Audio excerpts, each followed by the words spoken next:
14 months after my wife passed away, the house still felt unfinished, like something important had been left behind. The only thing that truly comforted me was the necklace she wore every day. Then, without my knowledge, it disappeared. I didn't learn the truth until my phone rang a few days later. A stranger's voice said quietly, "Sir, I'm calling because your wife asked me to." I froze. He continued, "There's something inside that necklace you were meant to see."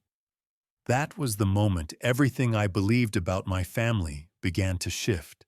Hello everyone, thank you for being here with me. Before we continue, take a moment to like the video, subscribe to the channel, and tell me in the comments where you're watching from.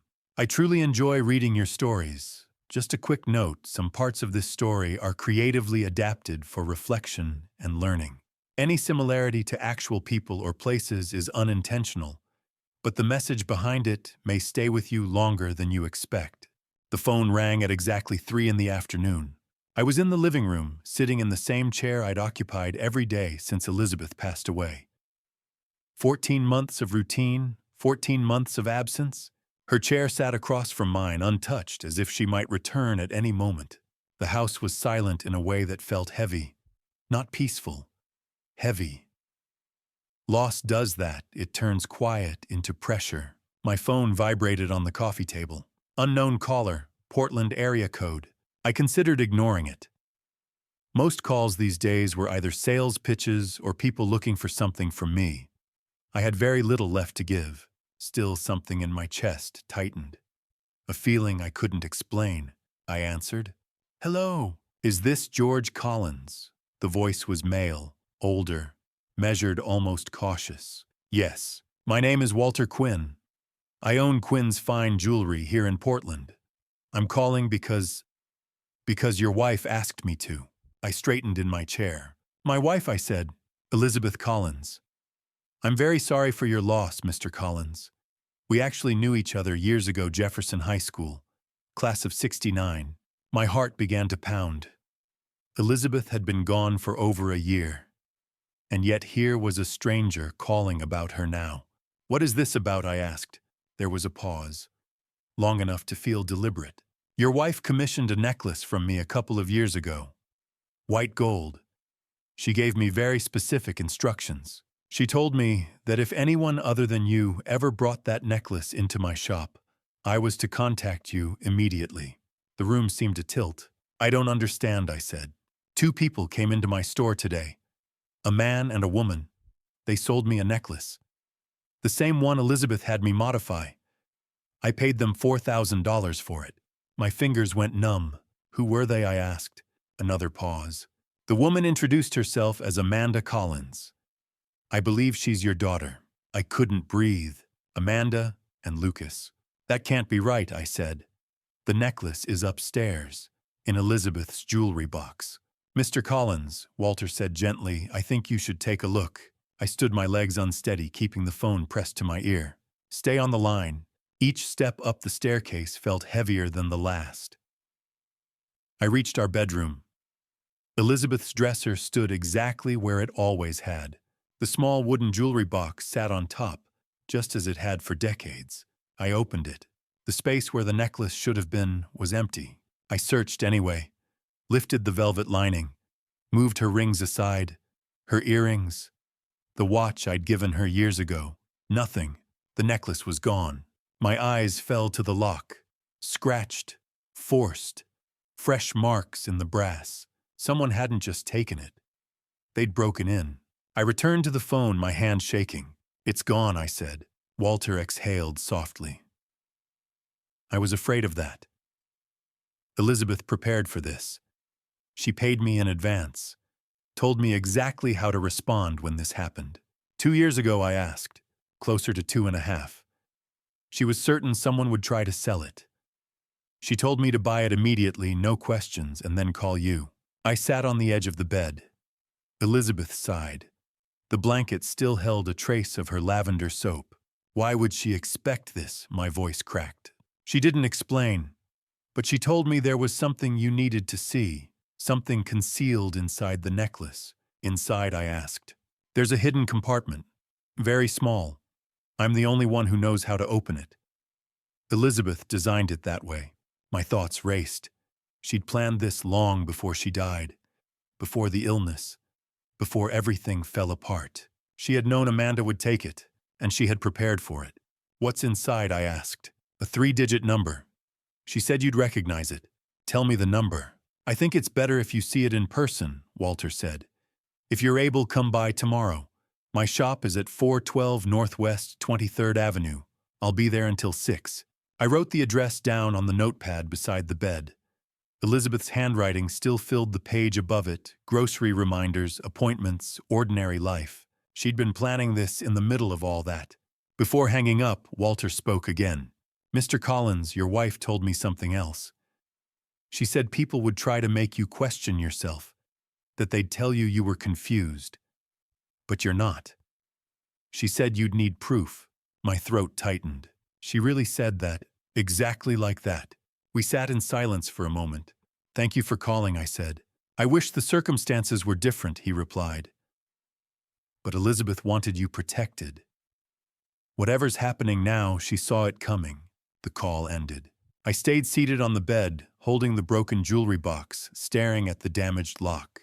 Amanda had been here, in our house, in our bedroom. She had gone through Elizabeth's things and taken the one piece that mattered most. The necklace Elizabeth wore every day for 20 years. The one she touched when she was anxious. The one she never removed unless she had to. Amanda sold it for $4,000. I walked to the window and looked out at the maple tree in the yard, the one Elizabeth and I planted when Amanda was 5. I remembered scraped knees, tears, Elizabeth's hands tending wounds. That little girl was gone. I no longer recognized the woman she'd become. But Elizabeth had recognized it, and she'd acted. I pulled out my phone and stared at Amanda's name. For a moment, my finger hovered over the call button. Then I stopped. If I called now, she'd deny it. Twist the story. Tell me I'd forgotten. Make me question my own memory. Walter said there was something hidden in the necklace. A message Elizabeth had left just for me. I needed to see it first. Only then would I confront my daughter. With proof, not suspicion. I set the phone down and went back downstairs. Dinner was leftover soup, Elizabeth's recipe. I'd found her handwritten card weeks ago and followed it carefully. It didn't taste the same. Nothing did. Afterward, I sat in my chair and stared at the empty one across from me. What did you know? I asked the quiet room. No answer. But tomorrow I'd go to Walter's shop. I'd see the necklace again, and whatever Elizabeth had hidden inside it. And then I would finally understand. I turned my wedding ring slowly on my finger. 48 years of marriage. She'd loved me through all of them. And in the end, she'd protected me, even from our own child. That night, sleep never really came. I lay awake, staring at the ceiling, thinking about Elizabeth's hands. The way she always touched the necklace when she was deep in thought. I'd known. And soon I would know too. I went back upstairs after dinner. The soup sat heavy in my stomach. Or maybe that was the anger. The bedroom felt different now. Violated. Someone had been in here. Gone through Elizabeth's things. Taken what mattered most. I turned on the lamp beside the jewelry box. Bright light. No shadows. The lock stared back at me. Small, brass, delicate, and damaged. I ran my finger along the edge. Fresh scratches. Deep ones. The kind that showed bright metal underneath years of tarnish. Someone hadn't picked this lock. They'd forced it, probably with a screwdriver. Or a butter knife. Something thin and strong enough to pry the mechanism open without breaking the whole box. Careful, but not careful enough. I opened the lid again, looked at everything inside. Elizabeth's wedding ring. The one she'd stopped wearing after her fingers swelled from medication. Her pearl earrings. The ones I'd given her on our 25th anniversary. A silver bracelet from Amanda. When Amanda was 12. Before everything changed. All of it still there. Only the necklace was gone. Whoever took it knew exactly what they wanted. I sat on the edge of the bed, pressed my palms against my knees, tried to remember.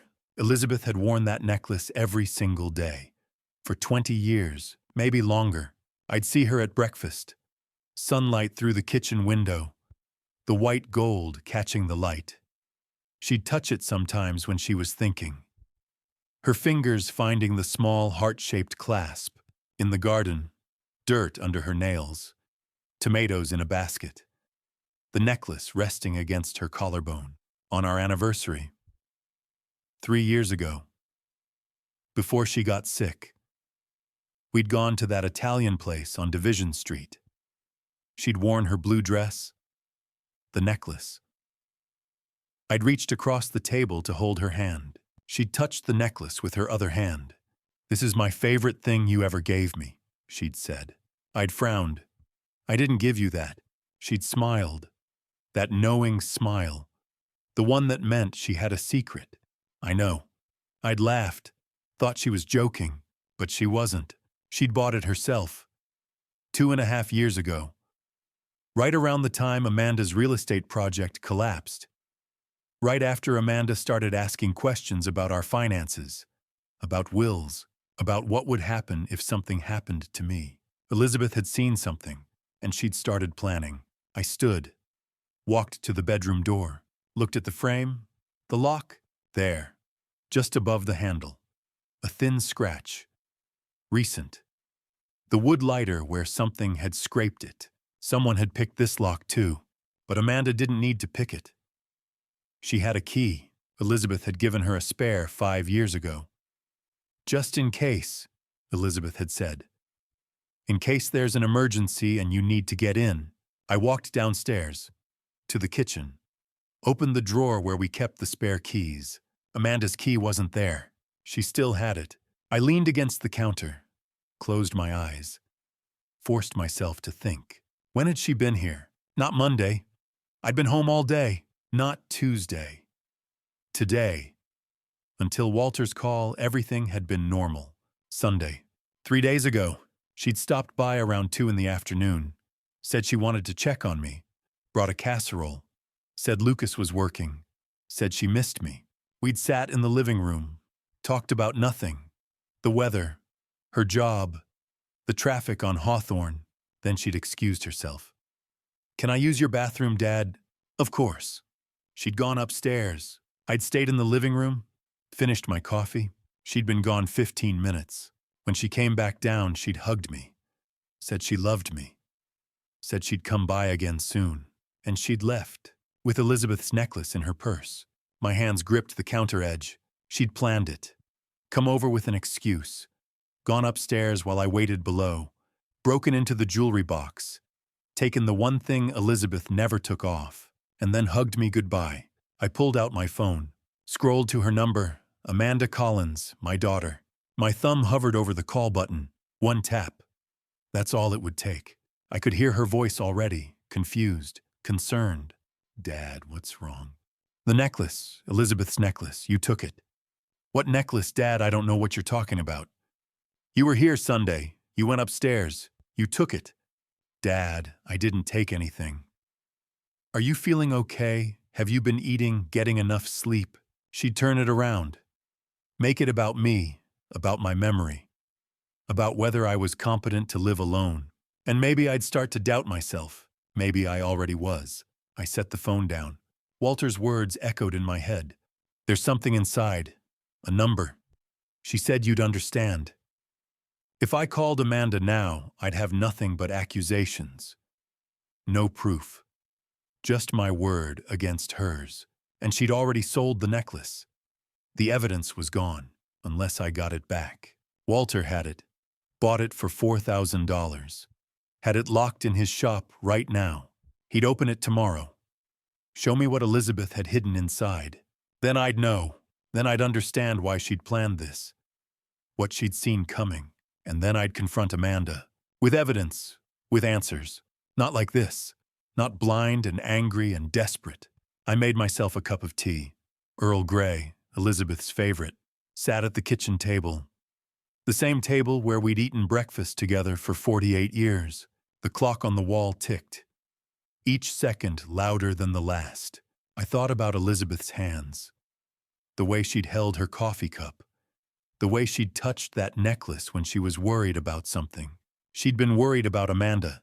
For years, maybe, and she'd done something about it.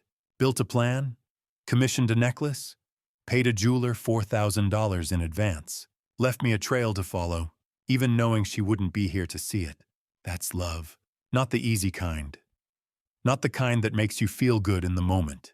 The hard kind. The kind that protects you after they're gone. I finished my tea, washed the cup, dried it, put it back in the cabinet, set my alarm for 7. Walter's shop opened at 10. I'd be there when the doors unlocked. And tomorrow night I'd call Amanda, but not to ask questions, to tell her what I knew. I climbed the stairs one more time, stood in the bedroom doorway. The jewelry box sat open on the dresser, the broken lock catching lamplight. "I'm listening, Elizabeth," I whispered. "Show me what you left behind." I stood outside Quinn's Fine Jewelry at 10:15, staring at the gold leaf lettering. The Pearl District hummed around me, coffee shops, boutiques, normal life. Mine stopped being normal when Walter Quinn called. The shop looked modest, professional. A banner stretched across the brick, "Quinn's Fine Jewelry, established 1987. Portland's most trusted jewelry buyer. Fair appraisals, immediate payment. No questions asked."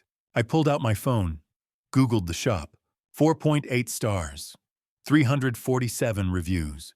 Best prices in Portland. Fast, professional, discreet. Walter paid me more than 3 other shops combined. Amanda would have seen these reviews. Lucas, too. Elizabeth knew they would. I pushed the door open. A bell chimed. Display cases lined both walls. Vintage rings, bracelets, watches. At the back counter, a man looked up from a jeweler's loupe. Walter Quinn. 68, maybe. Wire-rimmed glasses. White hair. Vest over a dress shirt. "George Collins?" he asked. I nodded. "Come with me." The back room was small. Workbench, tools, a safe in the corner door open. Walter reached inside, pulled out a black velvet box. My chest tightened. "Before I open this," Walter said, "I want you to understand something. Your wife came to me in spring of 2023, 2.5 years ago. She asked if my shop had a good reputation for buying estate jewelry. I said yes.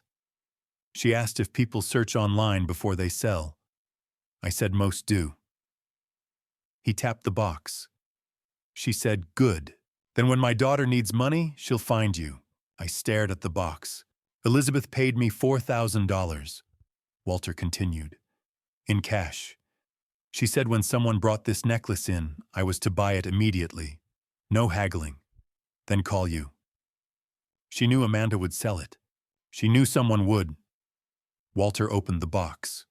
The necklace lay coiled inside. 14-karat white gold. Delicate chain.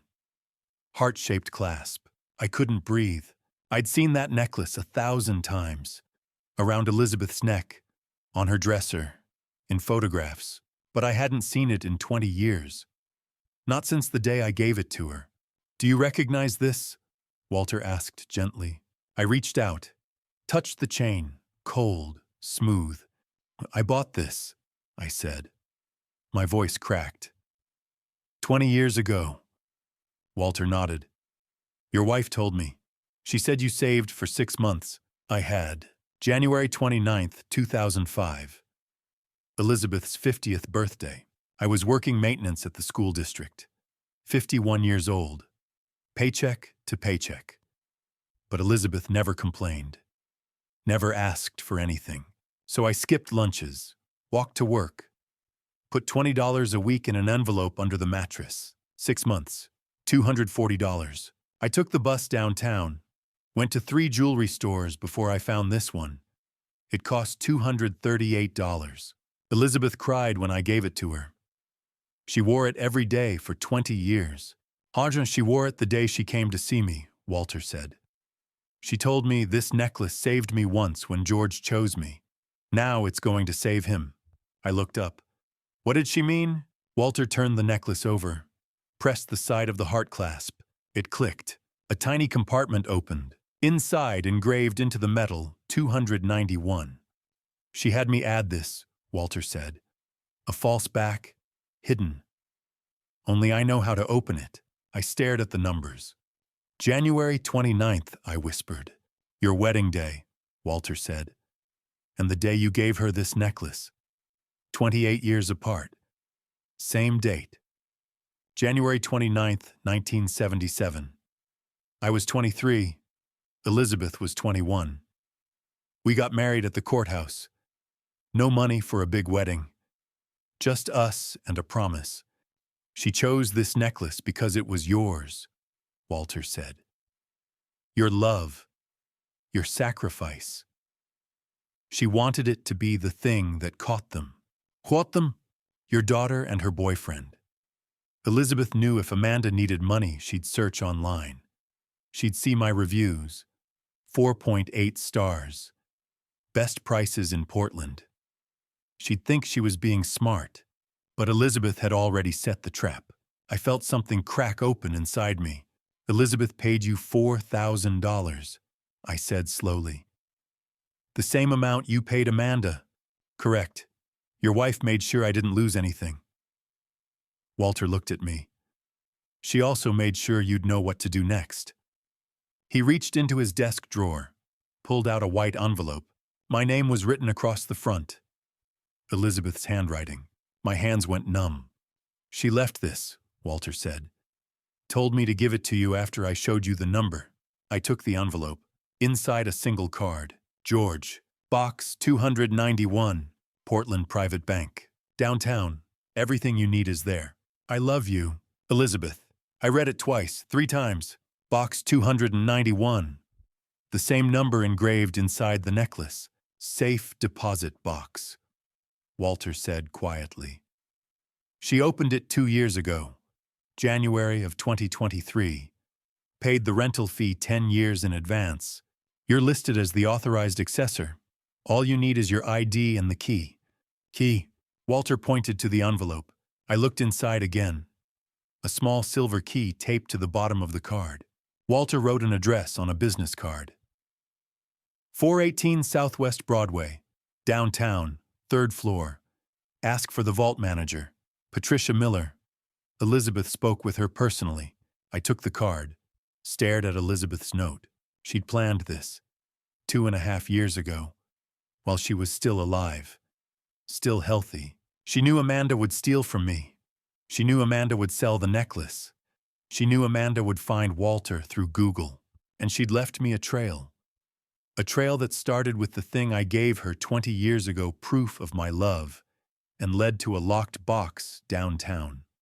What's in it? I asked. Walter shook his head. She didn't tell me, but she said you'd understand when you saw it. I closed my fist around the necklace. 20 years ago, I gave this to Elizabeth because I loved her. Yesterday, Amanda stole it because she didn't love me. Today, it came back to me with instructions. Thank you, I said. Walter nodded. Your wife loved you very much, George. What she did, most people don't think that far ahead. She protected you. Even after she was gone, I walked out into the bright Portland morning. In my pocket, the necklace. In my hand, Elizabeth's note, the key, and the bank address.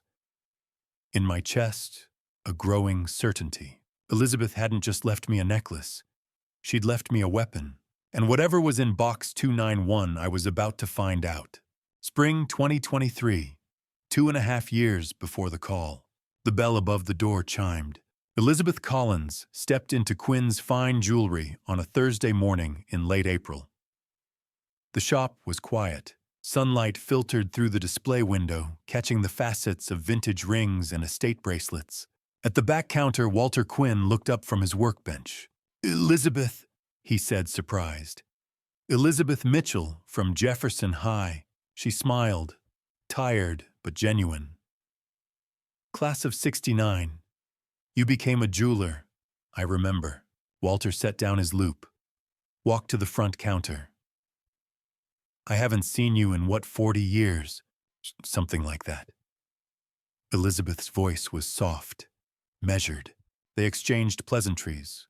Grandchildren, retirement, the neighborhood. But Elizabeth's face remained serious. Her hands gripped her purse a little too tightly. After a moment, she leaned forward. "Oh, Walter," she said quietly. "I need your help, and I need you to keep this secret." Walter's expression shifted. He gestured toward the back room. "Come with me." They sat at his workbench. The door closed behind them. Elizabeth reached into her purse, pulled out a small velvet pouch, set it on the table. Walter opened it carefully. Inside, a white gold necklace, delicate chain, heart-shaped clasp. The links were worn smooth from years of contact with skin, but the craftsmanship was still visible. "It's beautiful," Walter said. "How long have you had it?" Elizabeth's eyes softened. 18 years. George gave it to me on my 50th birthday. January 29th, 2005. She touched the chain gently. "That's also our wedding anniversary," she continued. "We got married January 29th, 1977. So every year that date means two things: the day we married and the day he gave me this." Walter examined the necklace under his loupe. "He has good taste." Elizabeth smiled, sad, proud. "He saved for 6 months. We weren't rich. We've never been rich. But he wanted to give me something that would last." She looked up. "And it has. I've worn it almost every day for 18 years. It's been repaired twice. New clasps, reinforced links. But the chain is original." Walter set the loop down. "What do you need?" Elizabeth took a breath. "I need you to modify it," she said. "Add a hidden compartment inside the heart clasp. Engrave the number 291 inside for January 29th. Walter frowned. "Why this necklace? I could make you a new one." "No." Elizabeth's voice cracked. Her eyes filled with tears. "Because this necklace represents the moment George chose me," she said. 46 years ago, he married me. 28 years after that, he gave me this to celebrate." She wiped her eyes. "Now I'm 68. My health isn't good. And I'm watching my daughter turn into someone I don't recognize anymore. She looks at George like he's a problem to be managed, an asset to be controlled." Her voice dropped. "I need to protect him. And I want this necklace, the one he gave me when he had nothing, to be the thing that saves him." Walter was silent. Elizabeth pulled out her phone, opened Google, typed "Quinn's Fine Jewelry, Portland."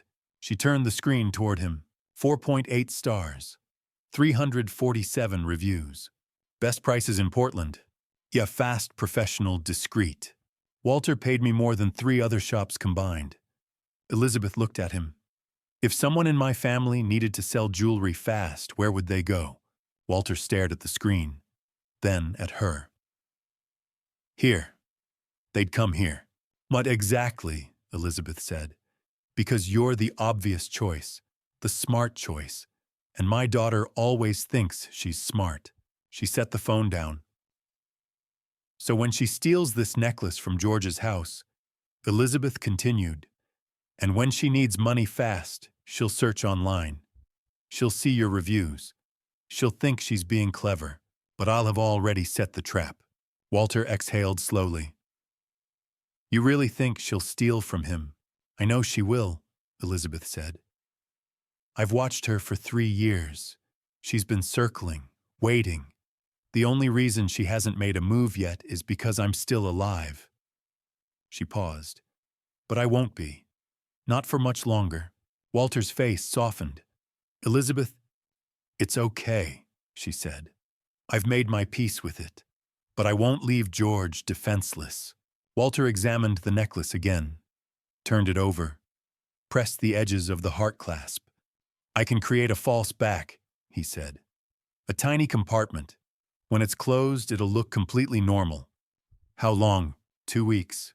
Elizabeth reached into her purse again, pulled out a white envelope. She set it on the workbench. Walter opened it. $4,000. Cash.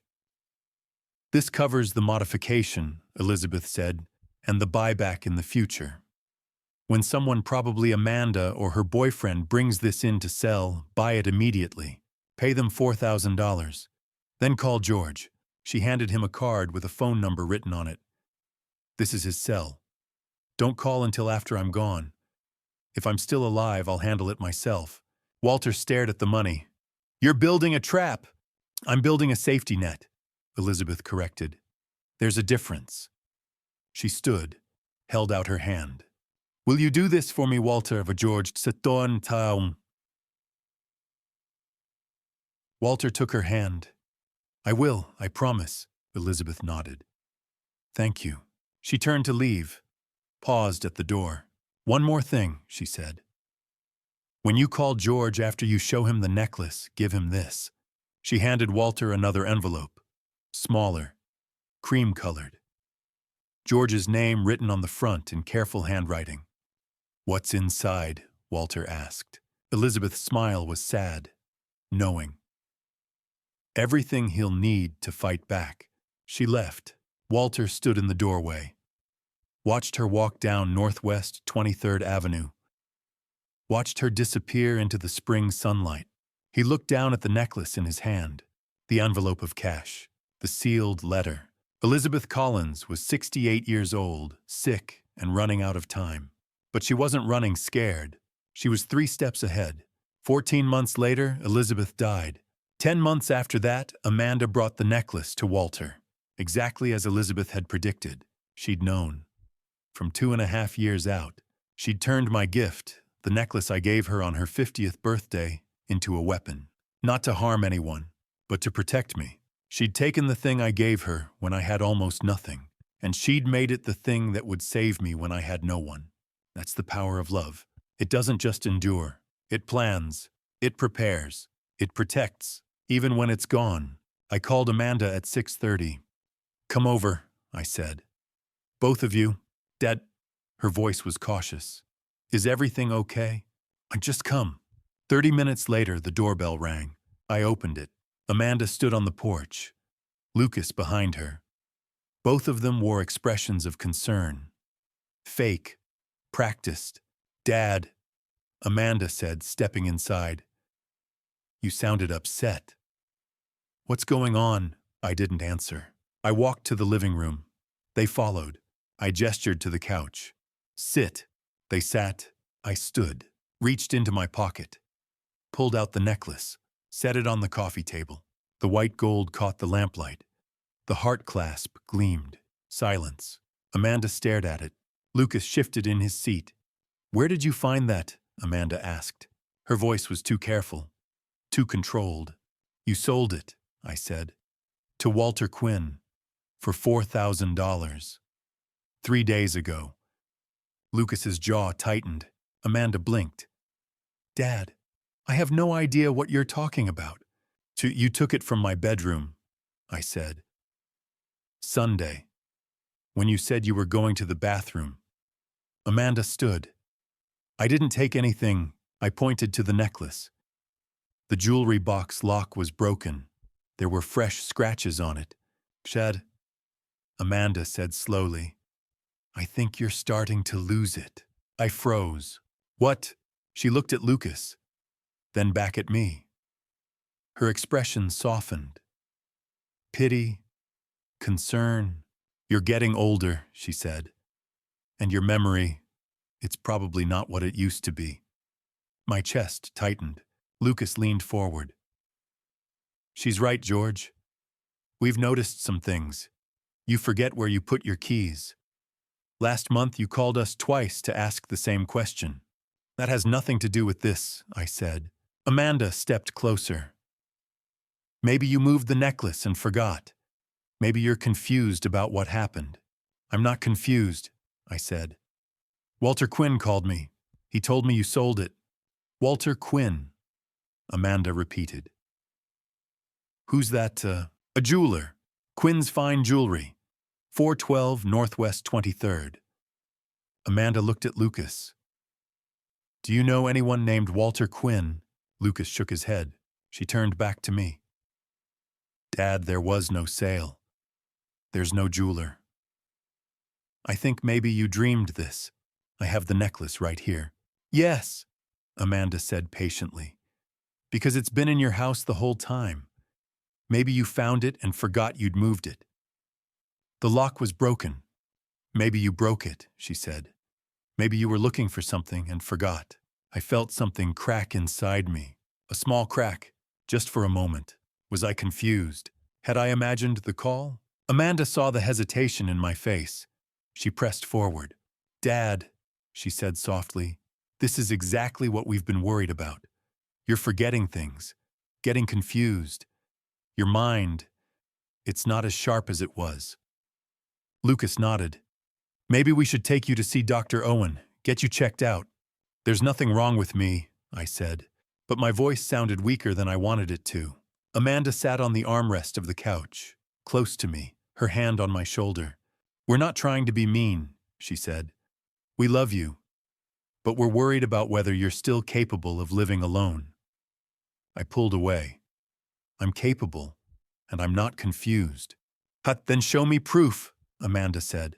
Her voice hardened. "Show me a receipt. Show me Walter Quinn's phone number." I pulled out my phone, scrolled to Walter's number, held it up. Amanda glanced at it, shrugged. "That could be anyone. Did you verify that's actually a jeweler? Or did some scammer call you and pretend to be one?" I stared at her. "So Dedan," she said, "scammers target elderly people all the time. They call, they make up stories, they confuse you." She stepped closer. "I think someone scammed you. And now you're accusing us because you don't want to admit you got tricked." My hands shook. "Get out," I said. "Dad, get out of my house." Amanda looked at Lucas. He stood. They walked to the door. Amanda paused, turned back. We're going to help you, Dad," she said, "whether you want it or not." The door closed. I stood in the living room, alone. The silence pressed against my ears. I sat down in Elizabeth's chair, held the necklace. My hands were trembling. A part of me, small buried, whispered, "What if they're right? What if I am confused? What if I dream the call? What if my memory is failing?" I'd been forgetting things lately. Little things. Where I put my wallet. Whether I'd locked the back door. What if this was bigger? What if I was losing my mind? I looked down at the necklace in my palm. The heart clasp. I pressed the side. Click. The hidden compartment opened. Inside the engraving, 291. January 29th. The day I married Elizabeth. The day I gave her this necklace 28 years later. The day she turned 50. The day that meant everything. This wasn't a dream. This wasn't confusion. Elizabeth had planned this. Walter had called me. Amanda had sold the necklace. The number was real. The compartment was real. The trap Elizabeth set was real. I wasn't losing my mind. They were lying, and they were good at it. Good enough that for a moment, just a moment, I doubted myself.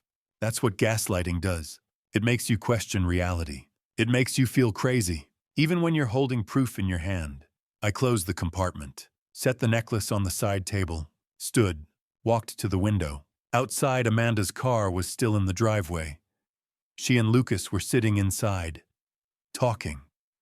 I couldn't hear them, but I could see their faces. They weren't worried. They were strategizing. Amanda pulled out her phone, typed something, showed Lucas. He nodded. They were planning something. And I knew deep in my bones that "we're going to help you whether you want it or not" wasn't an empty threat. It was a warning. They were going to try to take control. My house, my money, my life. They'd use my age against me, my memory. Dr. Owen, maybe. A lawyer. Elizabeth had seen this coming. 2.5 years ago, she'd seen it. And she'd left me weapons. The necklace was the first. Tomorrow, I'd find the second. Box 291, Portland Private Bank. Whatever Elizabeth left in that box, I needed it now. Because Amanda and Lucas had just declared war. And I wasn't going down without a fight. I was staring at my coffee when the doorbell rang. Grace Holloway stood on my porch. White hair in soft curls. A cardigan with flowers embroidered on the buttons. A smile that could melt a frozen winter. "George, dear, I just wanted to check on you. Haven't seen you on your walks lately." I managed a nod. "Rough week, Grace." She stepped inside, her eyes drifting to Elizabeth's empty chair. "I know, sweetheart. 14 months, and it still feels like yesterday. She touched my arm. But you're not alone. The whole neighborhood's thinking of you. I wanted to believe her. Now, actually, I saw Amanda posted some beautiful photos. Hawaii, right, Waikiki Beach. That sunset looked gorgeous. The coffee cup stopped halfway to my mouth. Hawaii! Oh, yes. About a week ago, I think. Her and Lucas. Lays the ocean, they looked like they needed the break. A week ago, 3 days after they sold Elizabeth's necklace. And Grace went exactly, do you remember? She blinked. Well, I saw the photos maybe 5 days ago. The post said they'd just gotten back. So it must have been the weekend before that. The numbers clicked together like tumblers in a lock. Grace left 20 minutes later. I barely heard her goodbye. The laptop sat on the living room desk. I hadn't touched Elizabeth's online account since she died, but I knew Amanda's profile was public. She always was. Proud of her life, her accomplishments, her trips. I typed her name into the search bar. There. Her profile loaded. Smiling photos. A perfect life on display. I scrolled down and there it was, posted August 15th. The caption read, "Sometimes you just need to hit pause and breathe. Life is stressful, but moments like these remind me what really matters." The photos loaded one by one. Amanda and Lucas on Waikiki Beach. Sunset behind them. Sky burning orange and pink. Lucas holding a Mai Tai at a beachside bar. Amanda wearing a white lei, grinning at the camera. Dinner at an oceanfront restaurant. White tablecloths. Wine glasses catching the light. A video of them on a sunset cruise. Lucas's arm around her waist. Her laughter louder than the waves. I clicked on the timestamps. August 12th through 14th. 3 nights. Walter had called me on Monday, August 16th. Amanda and Lucas had sold the necklace on Thursday, August 12th. They'd flown to Hawaii the same day. I leaned back in the chair. My hands were shaking. I opened a new tab and searched for flight prices from Portland to Hawaii. Round trip roughly $700 per person. 2 people, $1,400 total. Waikiki hotel for 3 nights, minimum $500.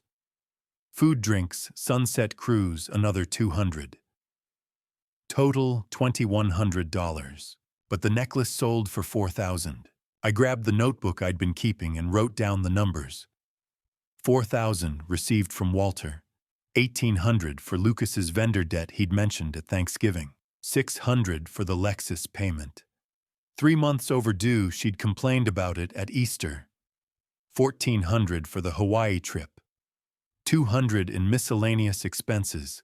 Total $4,000. Every single dollar. They'd taken Elizabeth's necklace, the one she'd worn for 20 years. The one that held a secret message. The one she'd trusted Walter to protect. And turned it into Mai Tais and sunset cruises. I stared at Amanda's caption again. Life is stressful, but moments like these remind me what really matters. Stressful. They stole from me, gaslit me, called me delusional, and then they sipped cocktails on a beach. I printed the photos. All of them. The beach, the drinks, the lei, the cruise. I printed the flight dates, the hotel price estimates, that caption. I laid them all out on the kitchen table at 2847 Southeast Hawthorne Boulevard. Not legal evidence. I knew that. A lawyer would laugh at me if I tried to use vacation photos in court. There was no direct proof the Hawaii money came from the necklace. Amanda could say they'd saved up, that Lucas got a bonus, that they'd borrowed from friends. A judge wouldn't accept circumstantial timing. But this was proof of something else. Proof of who they really were. They'd taken Elizabeth's necklace, the one I'd saved 6 months to buy the one she'd worn every day for 20 years, and they'd turned it into a vacation. While I sat in this empty house, grieving, while they called me confused, delusional, losing my mind. They were sipping cocktails on Waikiki Beach. The timeline was damning. August 12th sold the necklace. August 12th, flew to Hawaii. August 15th, posted the photos. August 19th came to my house and told me I was imagining things. My chest tightened. Not with grief this time. With a cold, focused rage. Elizabeth had known. She'd known this would happen. That's why she'd built the plan. The necklace. Walter. That hidden compartment. She knew Amanda would take, would lie, would twist the truth. I picked up the printed photo of Amanda on the beach. Her smile. Her lay. Her perfect sunset. And I thought about the number engraved inside the necklace clasp. Elizabeth had left me clues. It was time to follow them. I folded the printouts carefully and slid them into a large yellow envelope. These wouldn't hold up in court, but they'd hold up in a confrontation. When the time came, when I had real evidence, legal evidence, I'd show Amanda these photos. And I'd watch her face when she realized I knew exactly what she'd done with Elizabeth's memory. Then I pulled out my phone. I didn't call Amanda. I called the number on the business card Walter had given me. Portland Private Bank. The phone rang twice. A woman answered, professional and calm. Portland Private Bank, how may I help you? I took a deep breath. I need to access a safe deposit box. Number 291. There was a pause. And your name, sir?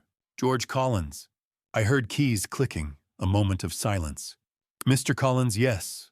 I have you listed here as an authorized accessor. Box 291 was registered by Elizabeth Collins in January of 2023. My throat tightened. Elizabeth. 2.5 years ago. The same time she went to Walter. Can you come in today? I looked at the yellow envelope on the table. Yes. I'll be there in an hour. Wonderful. Ask for Patricia Miller when you arrive. 3rd floor vault services. Bring a government-issued ID. I will. I hung up, stood and walked to the window.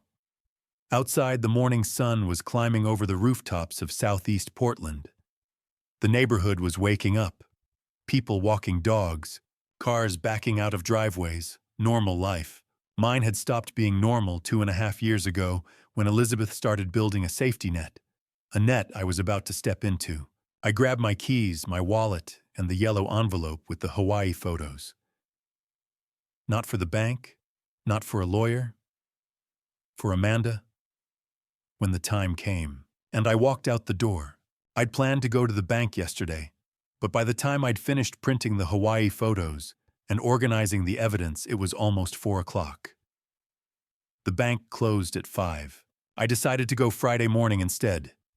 Get there early, open box 291, find whatever Elizabeth had left. Then the knock came.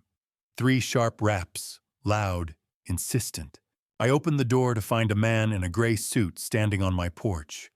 Polished shoes, briefcase in hand, 50s, thinning hair combed back, sharp eyes behind wire-rimmed glasses. George Collins, he asked. Yes. He extended a business card. Martin Hale. I'm an attorney. I specialize in elder law and conservatorship cases. My chest tightened. What do you want? May I come in? This concerns your daughter Amanda. I hesitated, then stepped aside. He walked into my living room, sat on the couch without being invited, and set his briefcase on the coffee table. I remained standing. Mr. Collins, he said, pulling out a folder. Your daughter has retained my services due to concerns about your capacity to manage your affairs. My what? Your cognitive capacity. Your ability to make sound decisions regarding your health finances and living situation.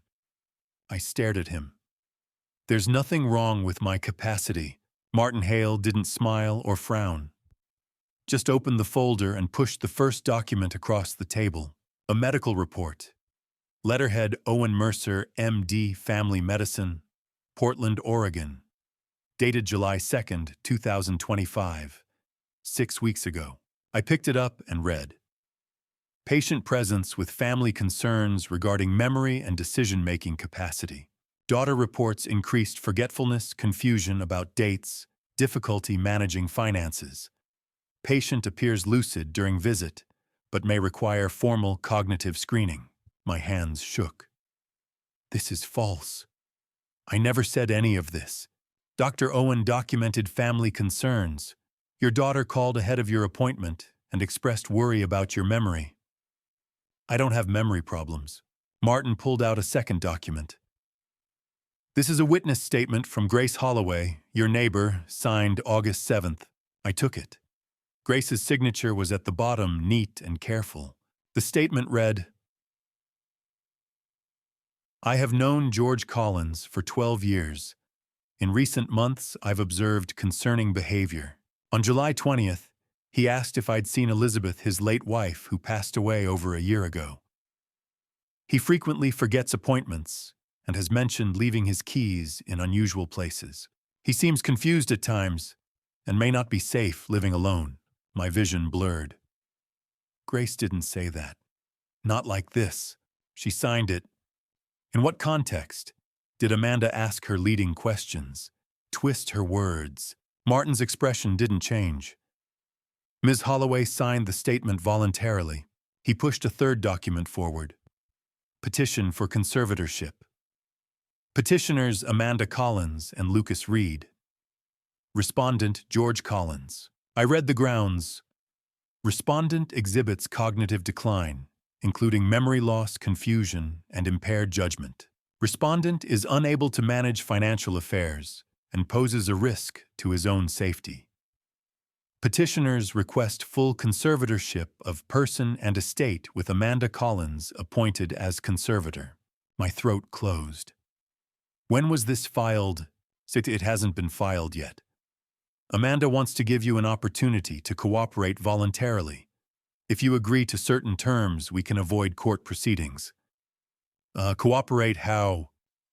Undergo a formal capacity evaluation. Allow Amanda to assist with your financial management. Transition to a living arrangement with more support, whether that's in-home care or assisted living. I don't need assisted living. That's for the evaluator to determine. And if I refuse, Martin closed the folder. We file the petition on Monday. The court will order a capacity evaluation. If the findings support the petition, conservatorship will be granted whether you agree or not. I stood. Get out. Mr. Collins, get out of my house. Martin stood slowly, packed his documents back into the briefcase, and walked to the door. He paused. Your daughter loves you, Mr. Collins. She's trying to protect you. She's trying to control me. Martin left. The door closed. I stood in the silence. I sat back down and spread the documents on the coffee table.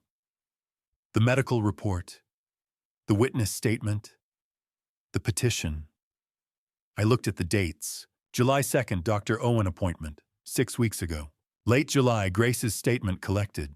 Early August, Martin Hale retained. Petition drafted. August 12th, necklace sold. August 20th, today, ultimatum delivered. They'd been planning this for months. This wasn't a reaction to my confusion. This was premeditated.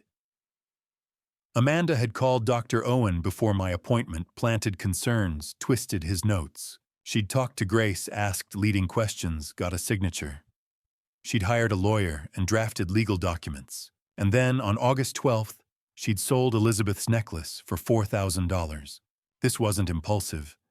This was a systematic, calculated plan to take control of my life, my home, my money, my freedom. I looked at the petition again. Full conservatorship of person and estate.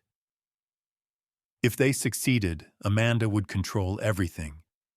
Where I lived, how I spent my money, whether I could leave the house. I'd lose my autonomy, my dignity, my life. Elizabeth had seen this coming 2.5 years ago. She'd known Amanda would do this. And she'd left me weapons. The necklace. Walter. Box 291. But I hadn't opened the box yet. And now I was running out of time. 7 days. I picked up my phone and scrolled through my contacts.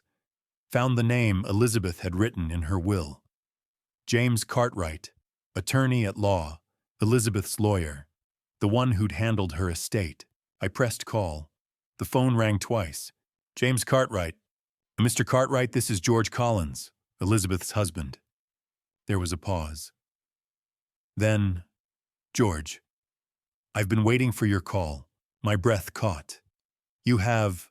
Elizabeth told me you'd call when the time came, when Amanda made her move. She knew everything, George, and she left instructions, detailed ones. I closed my eyes. What do I do?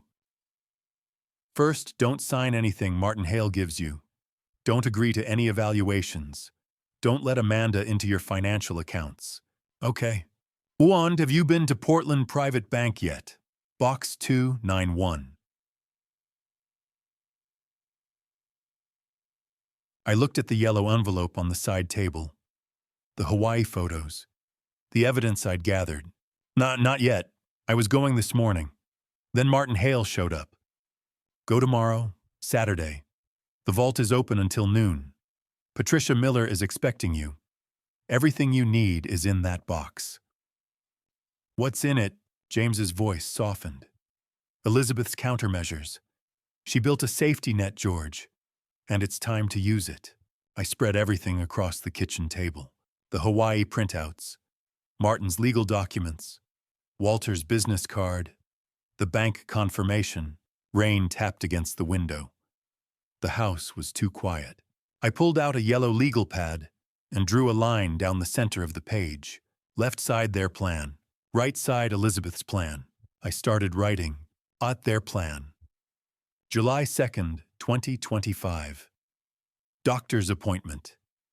Family concerns report filed. Late July Grace's statement collected. Date unclear, but before August. Early August Martin Hale retained. Conservatorship petition drafted. August 12th necklace stolen and sold. August 12th through 14th Hawaii vacation. $4,000 spent. August 16th Walter called me. They didn't anticipate this. August 19th confrontation. Dad's losing it. August 20th. Martin delivered ultimatum. 7 days to comply. 6 weeks of planning, every move calculated. I stared at the timeline, then started writing on the right side. Elizabeth's plan. 2.5 years ago, early 2023, Elizabeth met Walter Quinn. Commissioned necklace with hidden compartment. 2 years ago, 2024. Elizabeth opened safe deposit box 291. Deposited cash property deed letters. 14 months ago, June 2024, Elizabeth died. Necklace passed to me.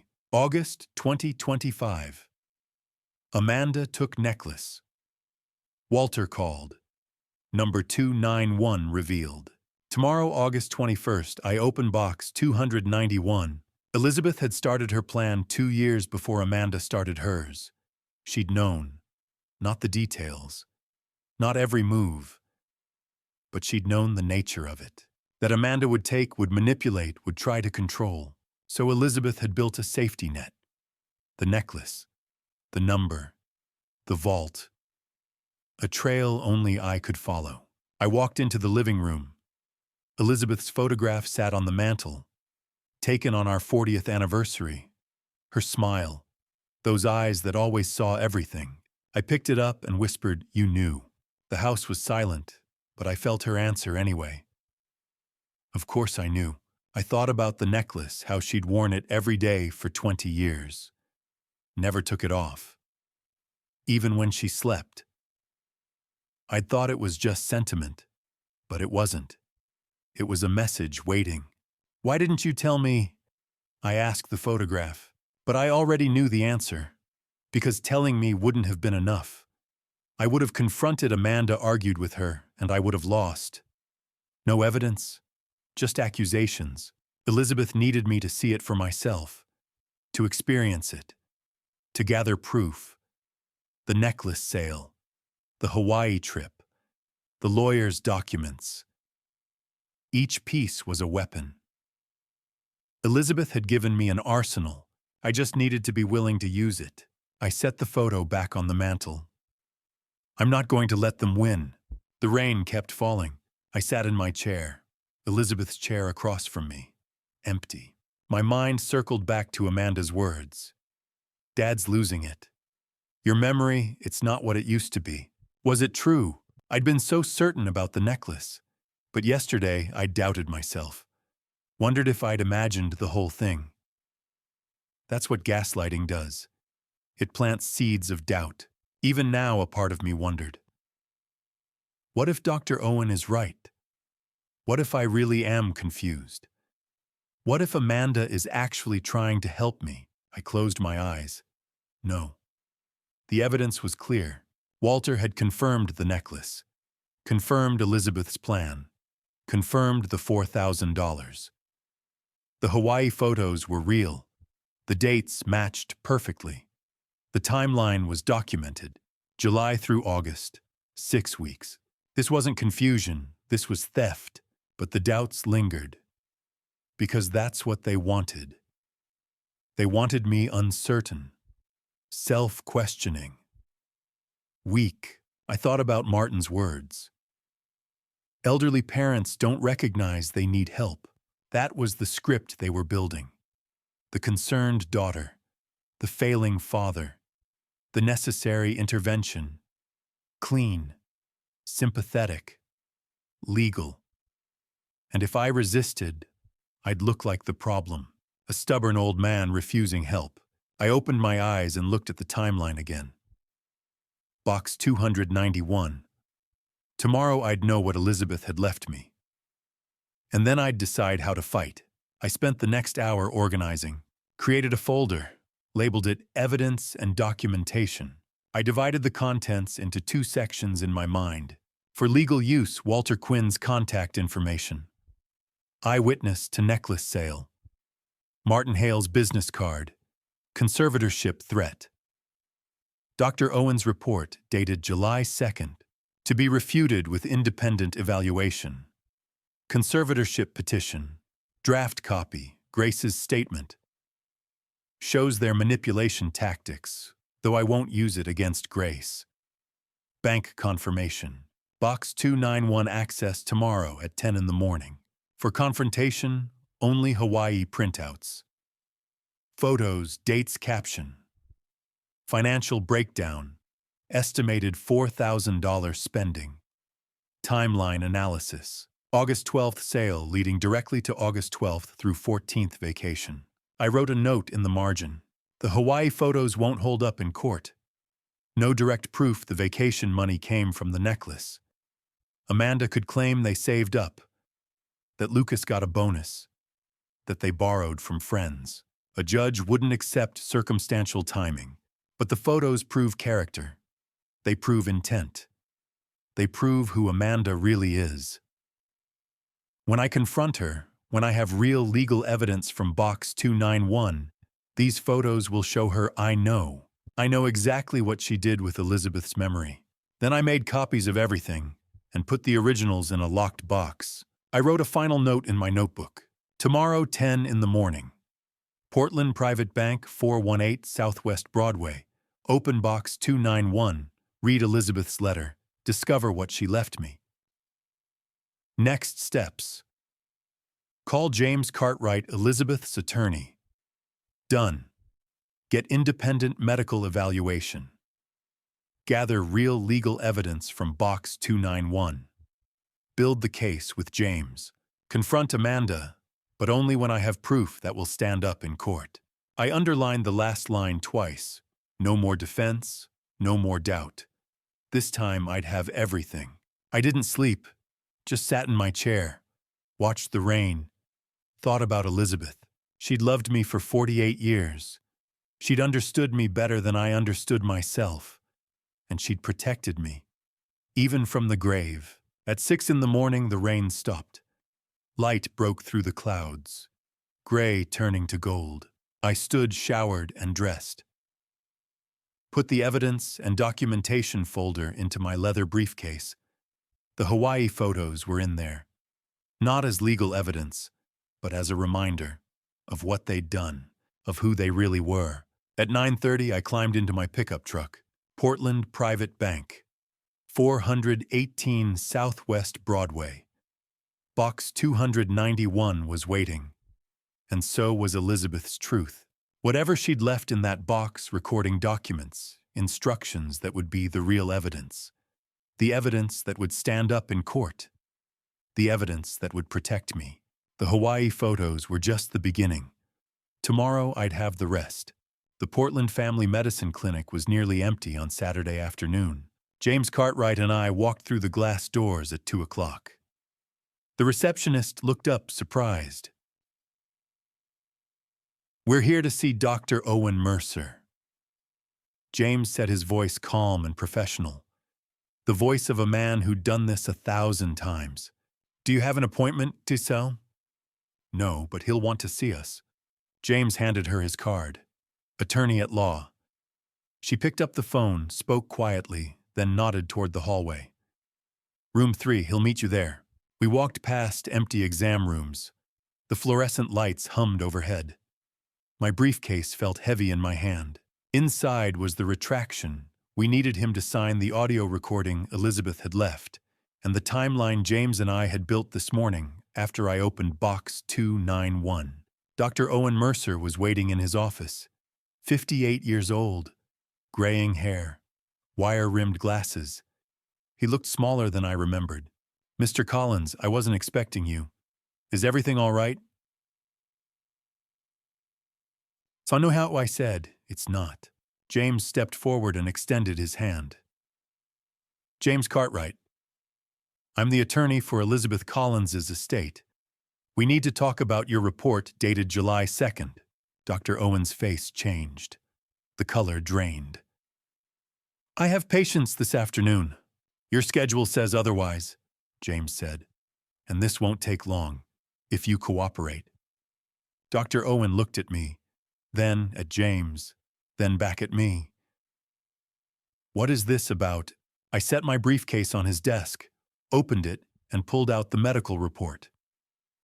"This. The report you wrote. The one that says I'm confused, forgetful, that I need cognitive screening." Dr. Owen swallowed. "Mr. Collins, I documented what your daughter told me." "My daughter lied," I said, "and you knew it." James pulled out a chair and sat. I remained standing. "Dr. Owen, we have reason to believe you were compensated to write a false medical report. That constitutes fraud, medical malpractice, and conspiracy to commit elder abuse." Dr. Owen's hands started shaking. "I don't know what you're talking about." James reached into his briefcase, pulled out a small audio recorder, and set it on the desk. Elizabeth Collins recorded a conversation between Amanda Collins and Lucas Reed 6 months before she died. They discussed several things, including bribing a doctor to write a false cognitive assessment. Dr. Owen sat down heavily. "We can play it if you'd like," James continued. "But I think you know what's on it." Silence. I leaned forward. $3,000. "That's what she paid you." Dr. Owen's face crumbled. "I didn't want to." "You have to understand." "I didn't want to." "Then why did you—" He took off his glasses and rubbed his eyes. "Deborah, my wife. She has cancer. Stage 3 ovarian. The treatment we're drowning. $45,000 in debt. The insurance doesn't cover everything. We've been selling furniture, borrowing from family." He looked up at me, his eyes red. "Amanda came to me in late June. She knew about Deborah. She said you were declining, that your family was worried, that they needed documentation for a conservatorship." I never said I was confused," I said. "See, I know." His voice was barely a whisper. "She told me what to write. She said it was just a formality, that you'd agreed to an evaluation, that she was trying to help you. And you believed her." I wanted to believe her. She offered $3,000. Cash. Said it would be delivered after the report was filed.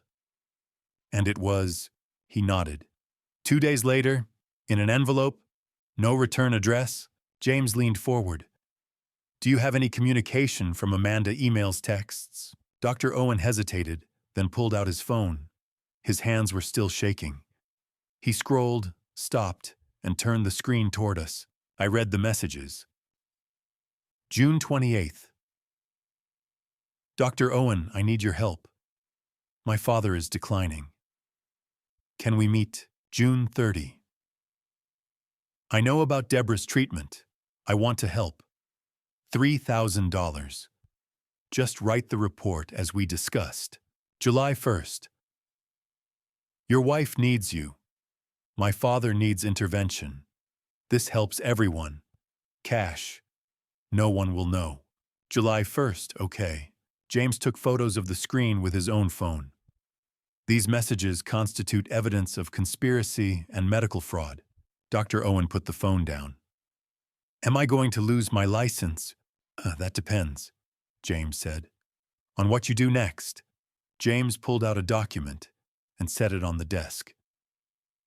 A formal retraction, in writing, stating that your July 2nd report was based on false information provided by Amanda Collins, not on clinical observation, that George Collins showed no signs of cognitive impairment during your examination. Dr. Owen stared at the document, then nodded. He turned to his computer, opened a document, and started typing. After 5 minutes, he turned the screen toward us. I, Dr. Owen Mercer, hereby retract my medical report dated July 2nd, 2025 regarding George Collins. The report was based on misleading and false information provided by a third party, not on direct clinical observation. During our appointment, Mr. Collins demonstrated full cognitive capacity and showed no signs of impairment. He printed 3 copies, signed and dated each one, and handed them to us. I stood to leave and paused at the door. How is Deborah? Dr. Owen's face broke. She starts chemo next week. I thought the money would help, but I sold my integrity for it. Elizabeth had cancer too, I said. She never asked me to lie for her. She protected me instead, even after she died. I'm sorry, Mr. Collins. I'm so sorry. Sorry doesn't fix it, I said. But helping us does. We walked out. In the parking lot, James unlocked his car. That's our second piece. Walter's testimony that Amanda sold the necklace. Dr. Owen's retraction and the text messages proving fraud. Combined with what Elizabeth left in box 291, we have a case. What happens Monday? We file a police report. Theft, elder financial abuse, conspiracy, medical fraud. This isn't just civil anymore, George. This is criminal. I climbed into my truck. James leaned against the door.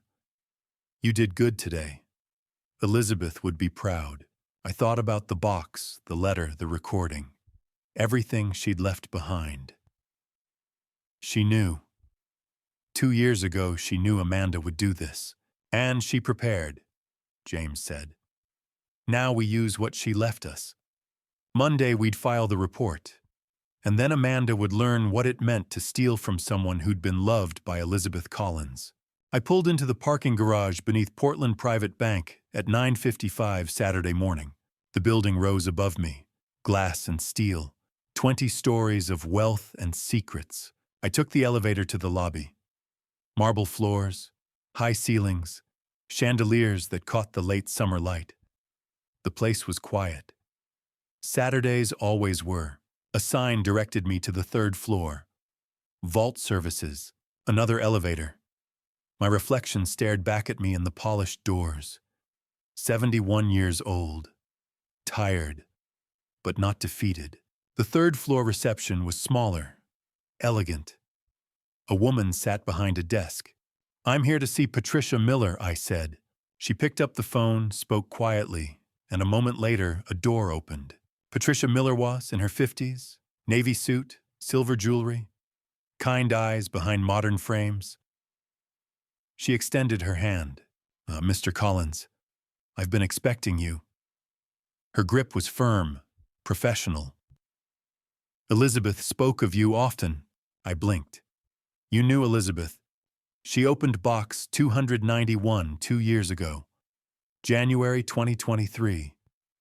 She was very particular about the arrangements. She wanted to make sure you'd have access when the time came. She knew, I said quietly.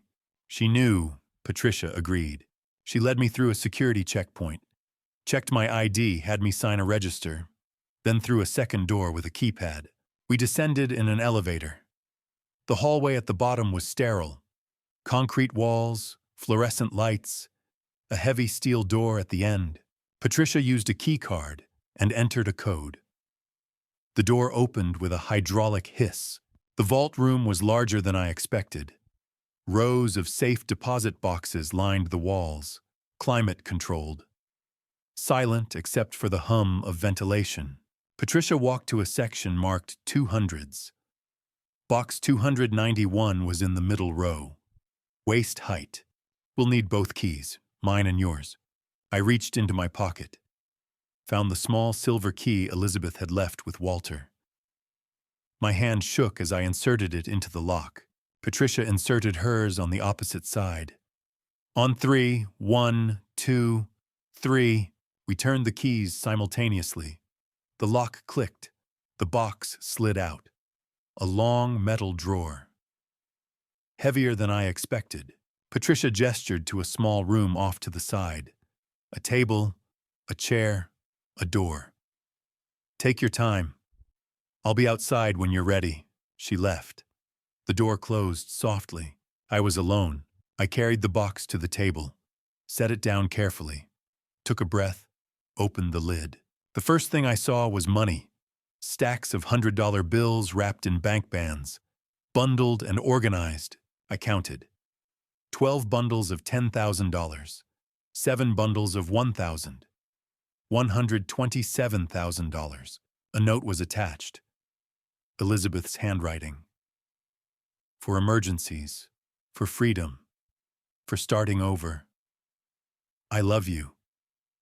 E. My throat tightened. Beneath the cash was a large manila envelope labeled property. I opened it. A property deed, heavy paper, official seal. 187 Ocean View Drive, Cannon Beach, Clatsop County, Oregon. Purchased March 2023. $380,000. Mortgage free. Owner George Collins. My name, not Elizabeth's. She'd bought a house without telling me and put it in my name alone. Another note. Our dream, the ocean, peace. It's yours now. I remembered, 20 years ago, a weekend trip to Cannon Beach. Elizabeth standing on the sand wind in her hair. Someday when we retire, let's live by the ocean. She'd made it happen, even knowing she wouldn't be there. The next item was a plastic sleeve. Stock certificates inside. Intel, Nike, Starbucks, a handwritten note. Current value approximately $80,000 for security, for peace of mind.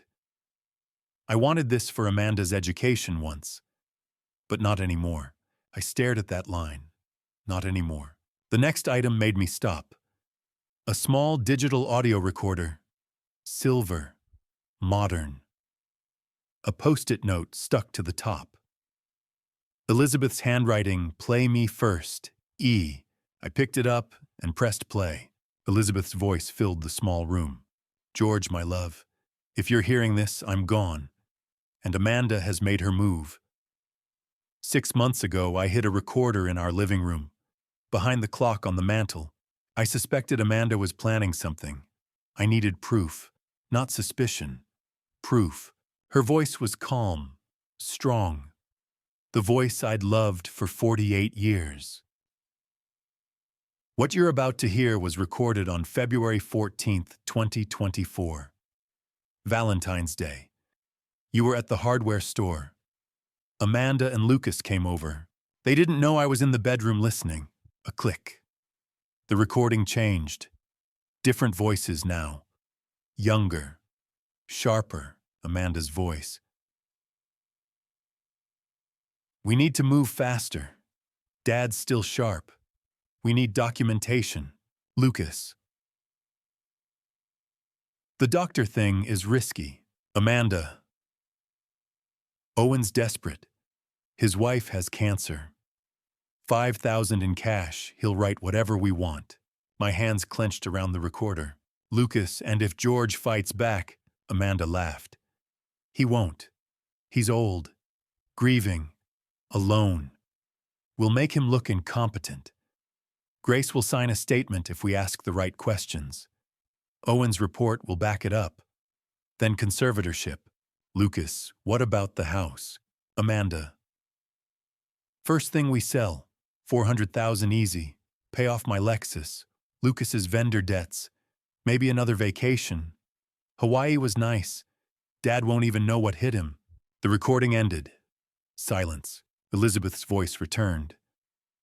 I'm sorry you had to hear that, my darling. But you needed to know. Not just suspect. No. Use this recording. Protect yourself. James Cartwright knows what to do. I've left detailed instructions with him.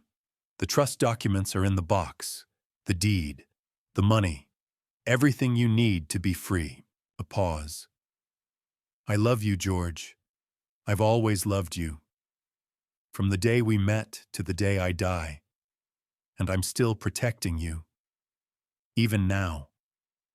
Even from here. Live my love. Live the life we dreamed about. Go to the ocean, watch the sunsets, be at peace. I'll be with you. Always. Click. The recording ended. I sat in the silence, staring at the recorder in my hands. Elizabeth had known. Not suspected. Known. She'd heard them planning, scheming, laughing about it, and she'd recorded every word. I looked at the remaining items. Legal documents. Title irrevocable trust. Elizabeth had transferred assets into a trust. I was the sole beneficiary. Amanda was explicitly excluded. The trust couldn't be touched. Couldn't be contested. Elizabeth had locked everything away from Amanda's reach. 2 years ago. I gathered the items carefully. The recorder and trust documents I kept out. The rest I placed back in the box. Patricia Miller was waiting in the hall. Are you all right, Mr. Collins? I looked at her. I am now. She smiled. Elizabeth was a remarkable woman. Yes, I said. She was. I walked out into the late morning sun. The recorder was in my pocket. Elizabeth's voice still echoing in my mind. Amanda's voice, too. Cold. Calculating. Laughing. Ma, Dad won't even know what hit him. But I did know. Now I knew everything. And this afternoon I'd use it. Before I reveal what Elizabeth left behind, let me ask you this. What do you think is coming next? If you're still here with me, drop a comment and share your thoughts. I really want to know what's going through your mind right now. And just a quick note, the next part of this story includes some creatively shaped details that may not fully reflect real events. If that's not something you're comfortable with, you're welcome to stop watching here. I sat in Elizabeth's chair. The house was quiet. Evening light filtered through the windows, turning everything gold. Outside, the neighborhood settled into Saturday night. Families, dinners, laughter. Inside, I was alone. The envelope sat on the coffee table. Cream-colored paper. Thick. Expensive. My name written in Elizabeth's careful handwriting. Sealed with red wax. I'd carried it home from the bank this morning. Through the confrontation with Dr. Owen. Through the long afternoon of planning with James. But I hadn't opened it. I wasn't ready. Now I was. I poured 2 fingers of whiskey, sat back down, and picked up the envelope. The wax seal broke with a soft crack. Inside, several pages. Folded. Elizabeth's handwriting covered every line. Dated January 10th, 2023. 2.5 years ago. I unfolded the pages, smoothed them on my lap, and started reading. My dearest George, if you're reading this, I'm gone. And Amanda has made her move. I'm writing this on January 10th, 2023. The doctors gave me the news yesterday. Stage 4. 12 to 18 months. The cancer took my body, my love. But it sharpened my mind. It gave me time. And I used that time to build a safety net. For you. 6 weeks ago, I started to suspect Amanda was planning something. Little comments. Questions about the house, about your memory, about whether you'd updated your will. So I hit a recorder, behind the clock on the mantel. On February 14th, 2024, Valentine's Day, you went to the hardware store. Amanda and Lucas came over. They didn't know I was in the bedroom listening. I heard everything, George. The bribery, Dr. Owen and his wife's cancer, $5,000 to write a false report, the conservatorship plan, Grace's statement, the timeline, the house sale, $400,000, split it, pay debts, take vacations, and the laughter. Amanda laughed, George. She said you wouldn't even know what hit you. It broke my heart, but it opened my eyes. My hands shook. I set the glass down. I couldn't tell you while I was alive. You would have confronted her. She would have denied everything. There'd be no proof, just accusations. And she'd have turned it around. Made you look paranoid, unstable, so I built this instead. Evidence, assets, a plan. Here's what I've left you, $127,000 in cash. Every penny I could save without you noticing. I'm sorry for the secrecy, but it's yours now. For freedom, for starting over. The house in Cannon Beach, 187 Ocean View Drive. I bought it in March 2023. Paid $380,000. Mortgage-free. I put it in your name only. Amanda can't touch it. Do you remember, George, 20 years ago? That weekend at the coast, I stood on the beach and said, someday when we retire, let's live by the ocean. Well, someday is now. The house is yours. Go there. Live there. Watch the sunsets I'll never see. Stock certificates. $80,000. For security. For peace of mind. An irrevocable trust. Everything is protected. Amanda cannot contest it. Cannot access it. Cannot take it from you. The recording, the necklace, the number 291. They're all connected, my love. I knew Amanda would take it. I knew she'd sell it to Walter. And I knew Walter would call you. 291 would lead you to the box. The box would give you the weapons. The weapons would set you free. I wiped my eyes and kept reading. George, we had 48 years together. Not enough. Never enough. But beautiful. I remember the courthouse. January 29th, 1977. You wore your only suit. I wore a white dress from Goodwill. We had $12 left after paying for the marriage license. We didn't care. We had each other, and 28 years later, you gave me the necklace. January 29th, 2005. My 50th birthday. The same date we married. You saved for 6 months. I know you did. I noticed the skipped lunches, the extra shifts, the worn shoes. When you gave me that box, I cried. Not because of the necklace, because of what it meant. That after 28 years, you still chose me, still sacrificed for me, still loved me. I wore it every day for 20 years. It wasn't just jewelry, it was you, your love, your sacrifice, your promise. And when I knew I was dying, I knew what I had to do. That necklace, your gift to me, would become my gift back to you. Protection. Proof. A path forward. I'm not afraid of dying, my love. I'm afraid of leaving you vulnerable, alone, unprotected. So I built this, the plan, the trap, the safety net. I protected you in life. I'm protecting you in death. Live, George. Go to Cannon Beach. Watch the sunsets. Walk on the sand. Feel the wind. Know I'm there with you. You are the love of my life. My only love. My forever love. 48 years wasn't enough. 1,000 wouldn't be enough. But it was ours. And it was beautiful. All my love, always and forever, Elizabeth. I sat there, letter in my lap, tears on my face. Then I saw it. A postscript at the bottom. P.S. Box 291. January 29th, 1977. The day you chose me at the courthouse.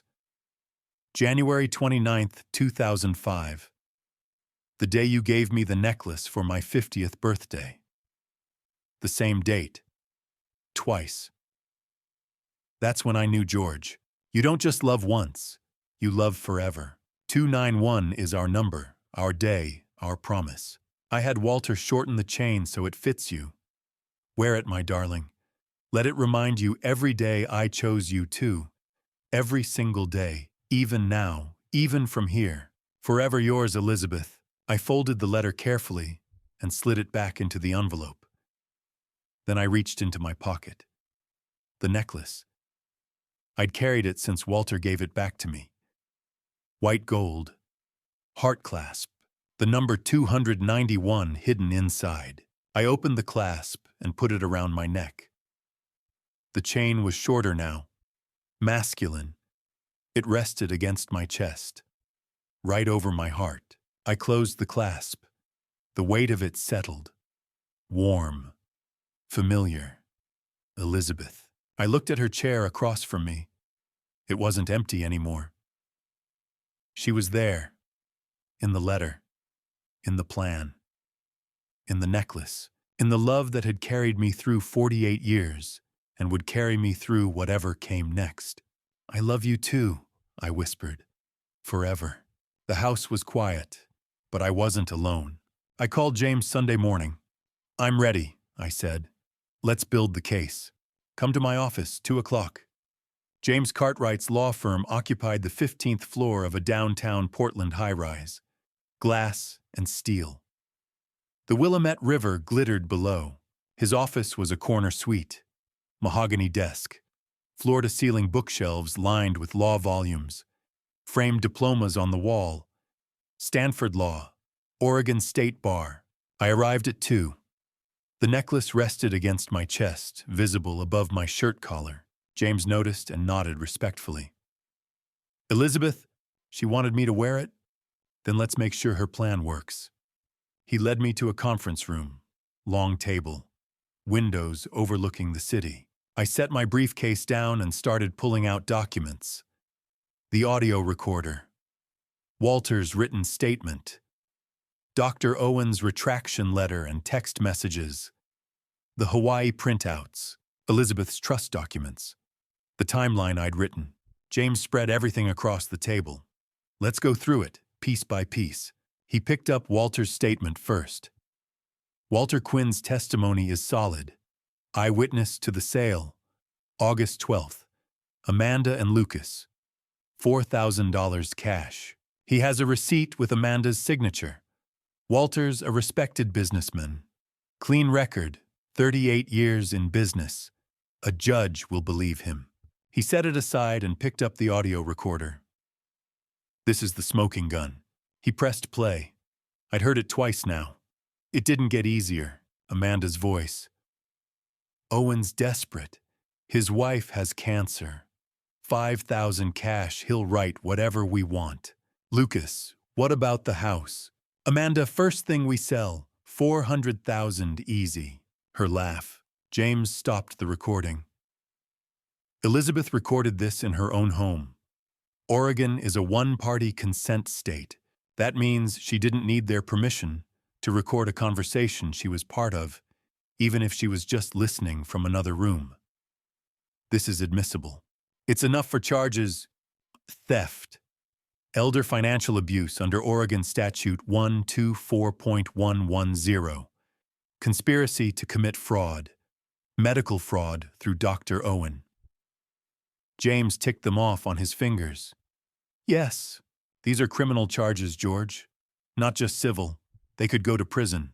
He picked up Dr. Owen's documents next. Owen's retraction letter contradicts his July 2nd report. The text messages from Amanda prove she bribed him.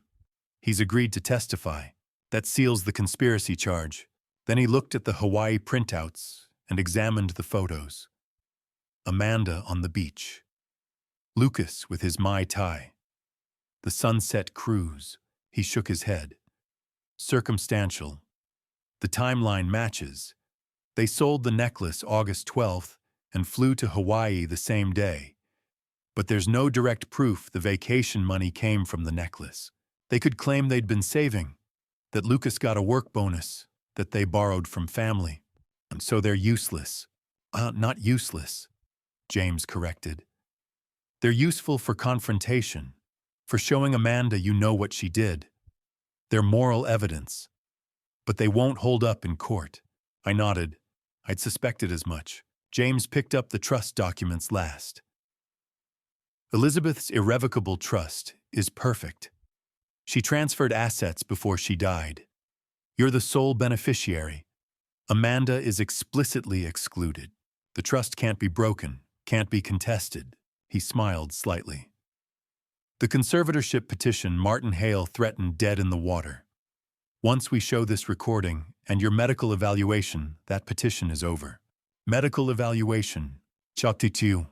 We need one more piece. Independent assessment. Proof you're cognitively sound. I've arranged an appointment. 11 this morning. Dr. Sarah Jenkins, geriatric specialist. She's excellent. Dr. Sarah Jenkins's clinic was in the Pearl District. Small, private, tastefully decorated.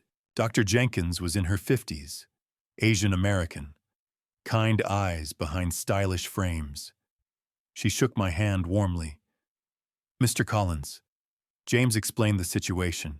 Let's get started. The evaluation took 45 minutes. Memory tests. She gave me a list of words and asked me to repeat them, then asked again 5 minutes later.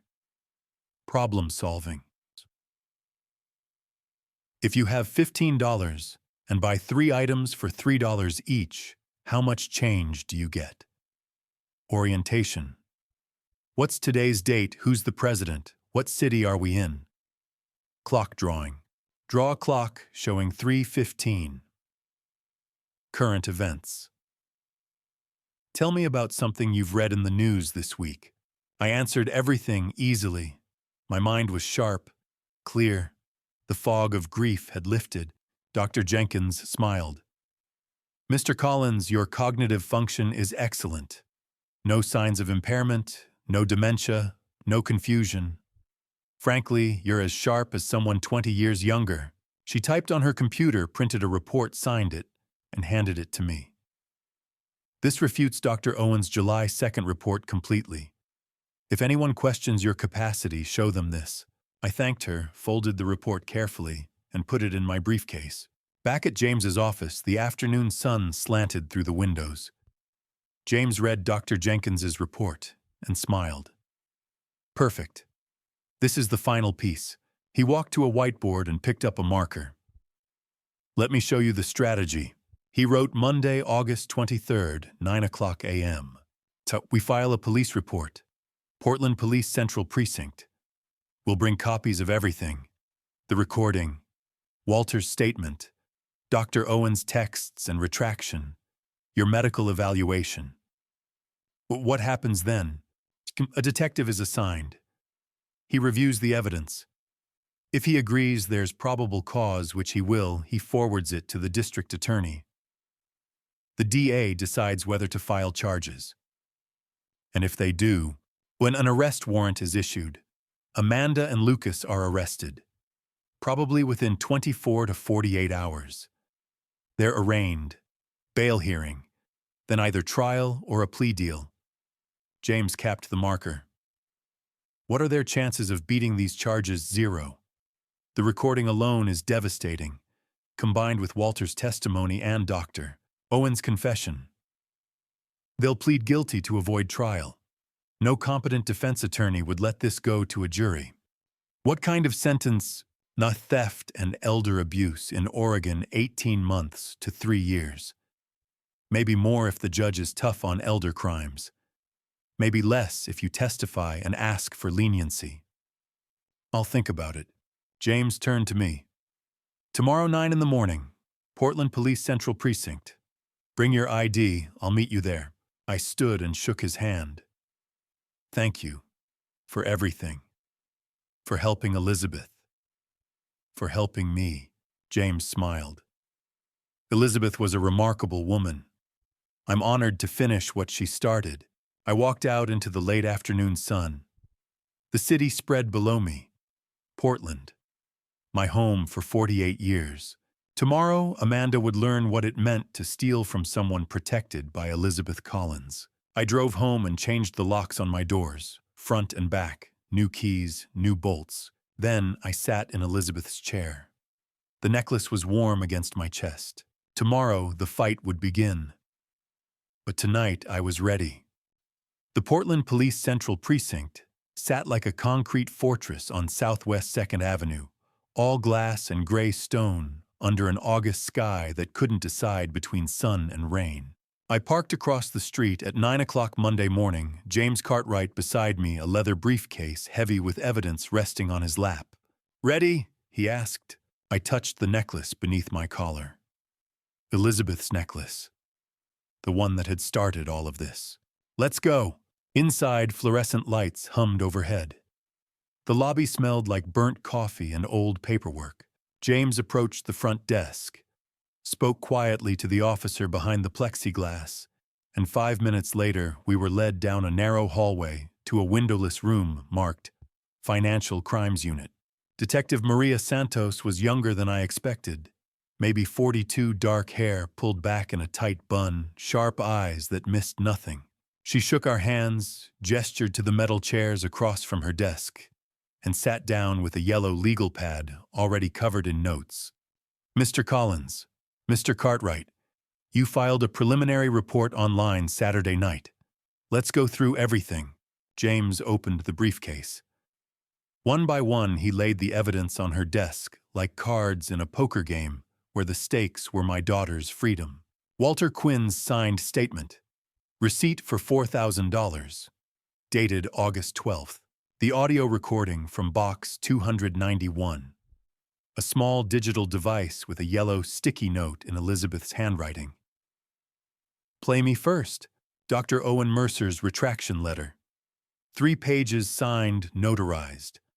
Attached screenshots of text messages. Amanda's number at the top of every one. Dr. Sarah Jenkins's independent evaluation. Stamped and sealed. Conclusion. George Collins, fully competent, no signs of cognitive decline. The conservatorship petition. Martin Hale's letterhead. Filed, but not yet submitted to court. Detective Santos leaned forward. Her pen moved fast across the pad. "Walk me through the timeline?" James did. I sat silent, hands folded, listening to my life reduced to dates and evidence. July 2nd, August 12th, August 16th, August 20th. Santos picked up the audio device. "May I?" "Please," James said. She pressed play. Amanda's voice filled the room. February 14th, 2024. Valentine's Day. Elizabeth had been dying, and my daughter had been laughing about it. "Once she's gone, he'll be easy." Owen said he'd write whatever we need. $5,000 cash. Then we file, get conservatorship, sell the house. Split it down the middle. Lucas quieter, uncertain. "You sure he won't fight? He's 70 years old, babe. He's slowing down. Owen's report will say he's losing it. Grace'll back us up. Who's he gonna believe, us or himself?" Laughter, cold and bright. Santos stopped the recording. Her jaw was tight. "How did you obtain this? I'm my late wife," I said. My voice came out rough. "She hid it in a safe deposit box. She knew," Santos wrote for a full minute. When she looked up, her eyes had gone hard. "Mr. Collins, based on what you've presented, I'm recommending charges for theft in the second-degree elder financial abuse under Oregon Revised Statute 124, 110 conspiracy to commit fraud and medical records fraud.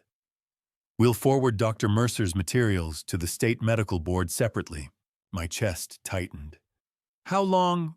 24 to 48 hours for the warrant. We'll move fast." We left at 11:30. Outside, the sky had made up its mind. Rain. James called at 2 o'clock Tuesday afternoon. Warrant's been signed. They're moving in at 4:30. Maria wanted you to know. Where? He gave me the address. 1824 Southeast Division Street.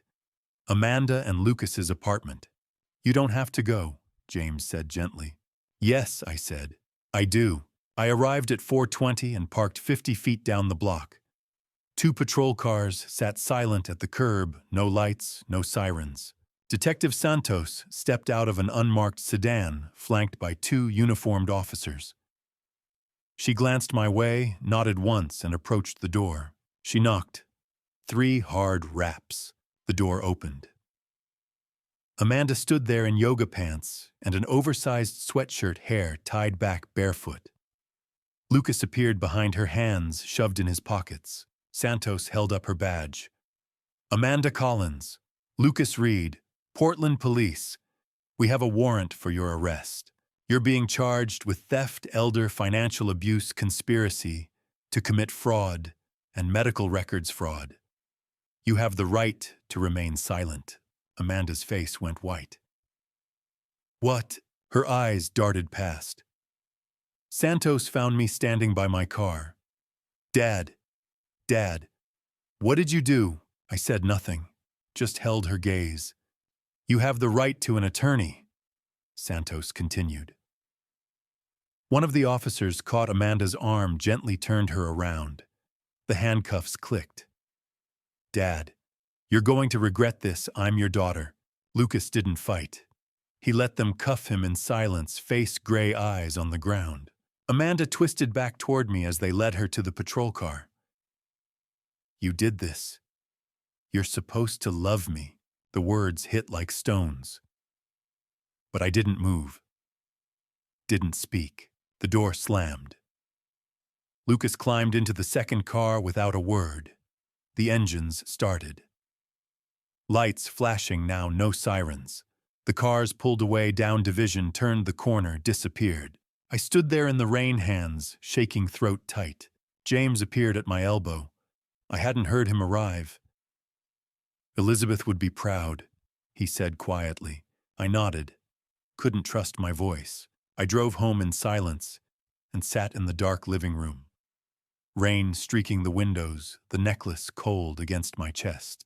Amanda's voice echoed in my head. You're supposed to love me.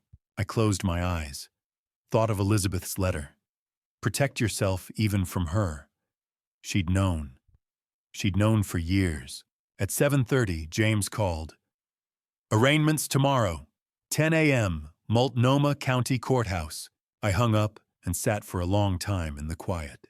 Finally, I looked up at Elizabeth's photograph on the mantel, her smile steady and sure. Thank you, I whispered. My phone buzzed. James again. George, get some rest. Tomorrow we face them in court.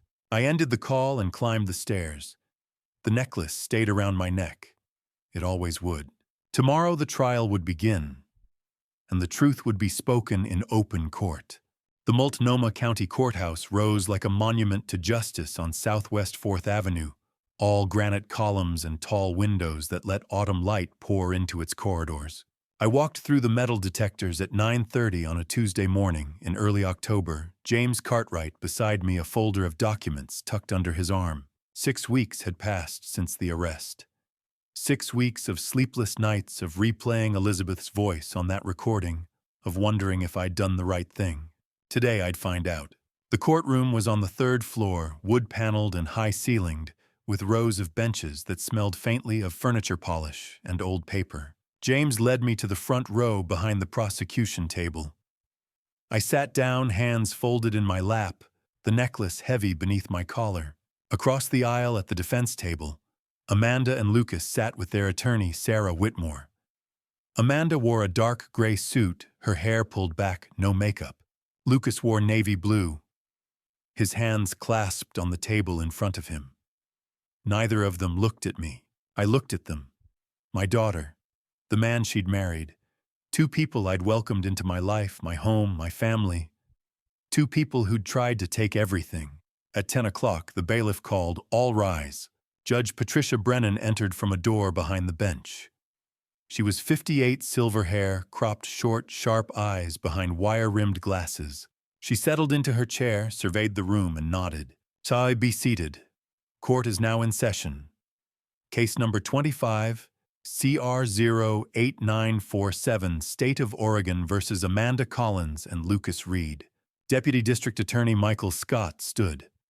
Mid-40s, trim build, dark suit and tie. His voice carried clearly.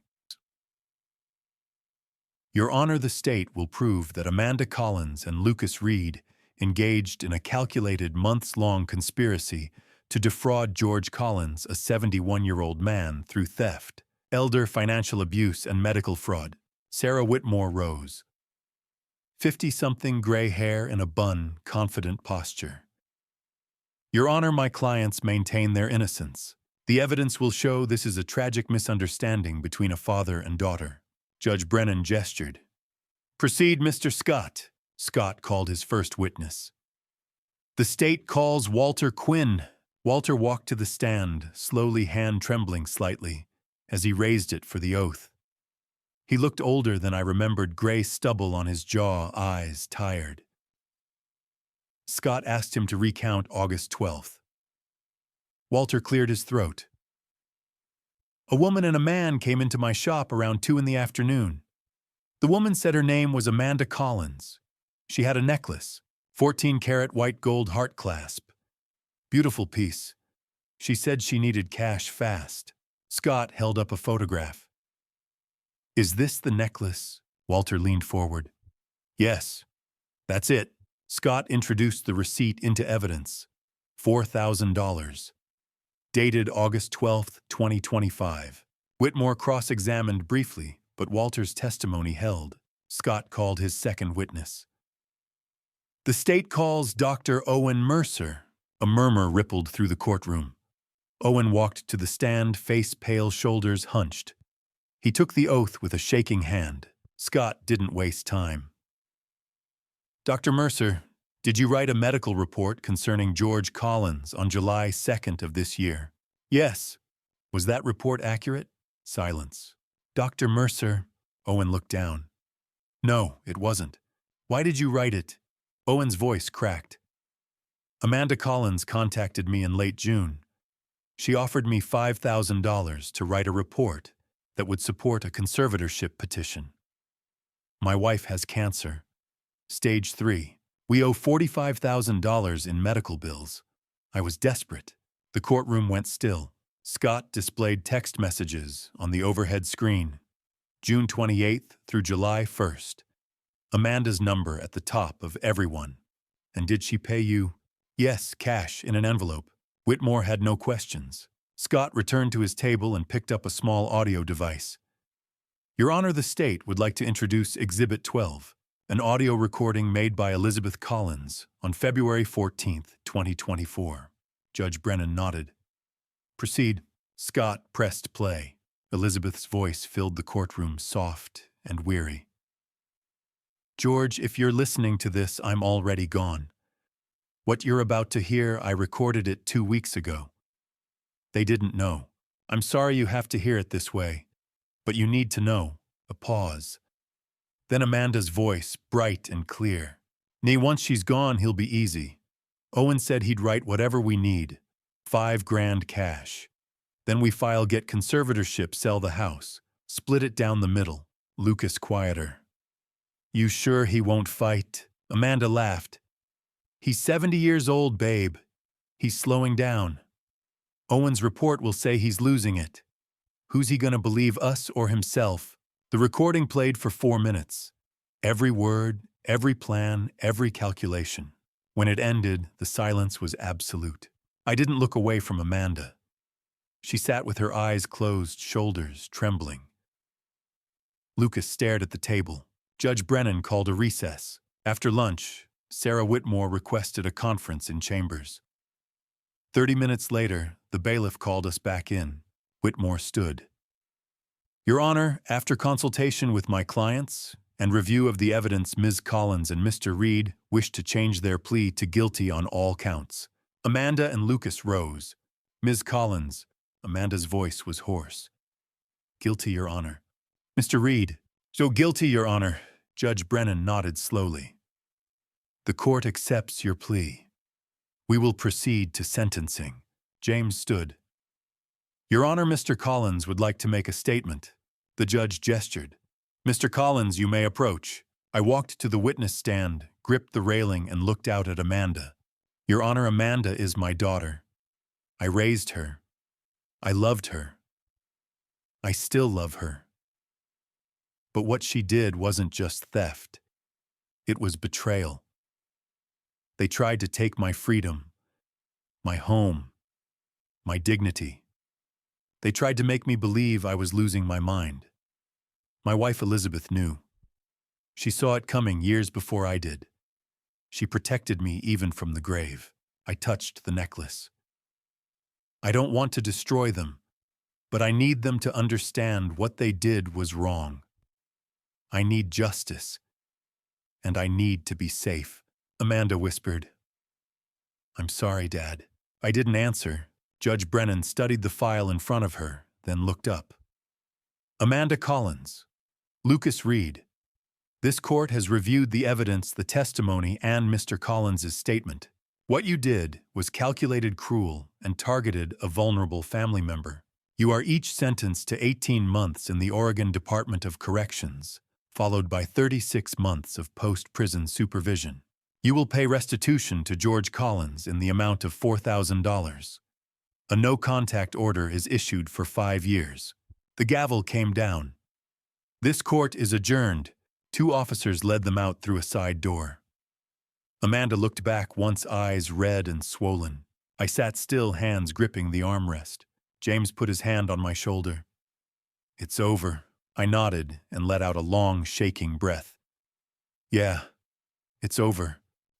The drive from Portland to Cannon Beach took 90 minutes on a gray Saturday morning in mid-November. I left at 8 o'clock, my pickup truck loaded with boxes, suitcases, and everything I'd decided to keep from the house on Southeast Hawthorne Boulevard. The rest I'd sold or donated. I didn't need much anymore, didn't want much, just a fresh start. Highway 26 wound through evergreen forests that rose dark and dense on both sides of the road. The trees were tall, their branches heavy with morning mist. Past Beaverton, the suburbs thinned and gave way to farmland. Fields stretched out under low gray clouds, cows grazing in the distance, barns weathered by decades of rain. The road climbed through the Coast Range, twisting through fog-shrouded valleys where visibility dropped to 50 feet. I drove slowly, carefully, hands steady on the wheel. No rush. No deadline. Just the road ahead and the life waiting at the end of it. An hour and the fog began to lift. The trees grew shorter, shaped by constant wind. Then suddenly the forest opened up, and there it was, the Pacific, wide and endless under a sky the color of steel. Waves rolling in white-capped and powerful, crashing against rocky outcroppings that jutted up from the beach like ancient monuments. I pulled over at a scenic viewpoint and got out. The wind hit me immediately, cold and salt-sharp. I stood at the railing and looked out at the water at the horizon, where gray sky met gray ocean at the gulls circling overhead. This was home now. I got back in the truck and kept driving.